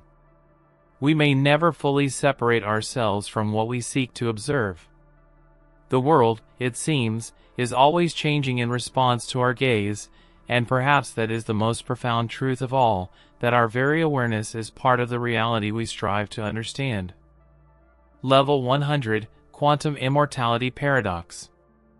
Imagine, for a moment, that you are standing on the edge of a great cliff, gazing down at the vast, endless expanse before you. The wind is soft against your skin, and the world around you is still, silent. In this moment, you are completely aware of your existence, your thoughts, your body, and the very fact that you are alive. Now, consider this: what if your consciousness never truly ends? What if, in every moment of uncertainty, when the possibility of life or death hangs in the balance, there is a universe where you continue to exist? What if death itself were just an illusion, a transition to another version of you in a different reality? This is the core idea behind the quantum immortality paradox, a mind-bending concept that stems from the many worlds interpretation of quantum mechanics. According to this interpretation, every decision, every moment, every action that could possibly unfold creates an entirely new universe, one where different outcomes are realized. In one universe, you may survive a car crash, in another, you may not. Both possibilities exist, but in the universe where you survive, your consciousness continues, while in the universe where you don't, your consciousness ceases. Quantum immortality suggests that, from the perspective of your own experience, you will always find yourself in the universe where you continue to survive, no matter the risks or dangers you face. Death, it seems, would always be avoided in some version of reality, and you would continue to experience life, perpetually. The paradox lies in the fact that, while it seems like death should be inevitable, from your personal perspective, you would never experience it, you would always be alive in some universe, because your consciousness would simply jump to the version of you that survives. This paradox presents a profound question about the nature of life and death. If you always find yourself in a reality where you survive, does that mean you are, in some sense, immortal? And if immortality is a result of the infinite branching of universes, what does it mean for the reality of death itself? Does death exist in the same way for someone who is always able to shift into a universe where they continue? The paradox also challenges our understanding of consciousness and identity. If you are constantly shifting to alternate versions of yourself, is there a true, unchanging you, or are you just a collection of versions, each one experiencing a different outcome? In the end, are we just the sum of the universes where we continue to exist, each one adding to our understanding of who we are? Quantum immortality asks us to reflect on the nature of life and existence. What does it mean to be alive if the end of our journey isn't really the end? Is immortality the ultimate form of freedom, or does it trap us in an infinite loop of endless survival? In the end, perhaps the most profound aspect of this paradox is that it forces us to consider the meaning of our lives within the vastness of possibility. Whether we live in one version of reality or many, the question remains, what is the nature of life and death when both seem to be part of an infinite cycle?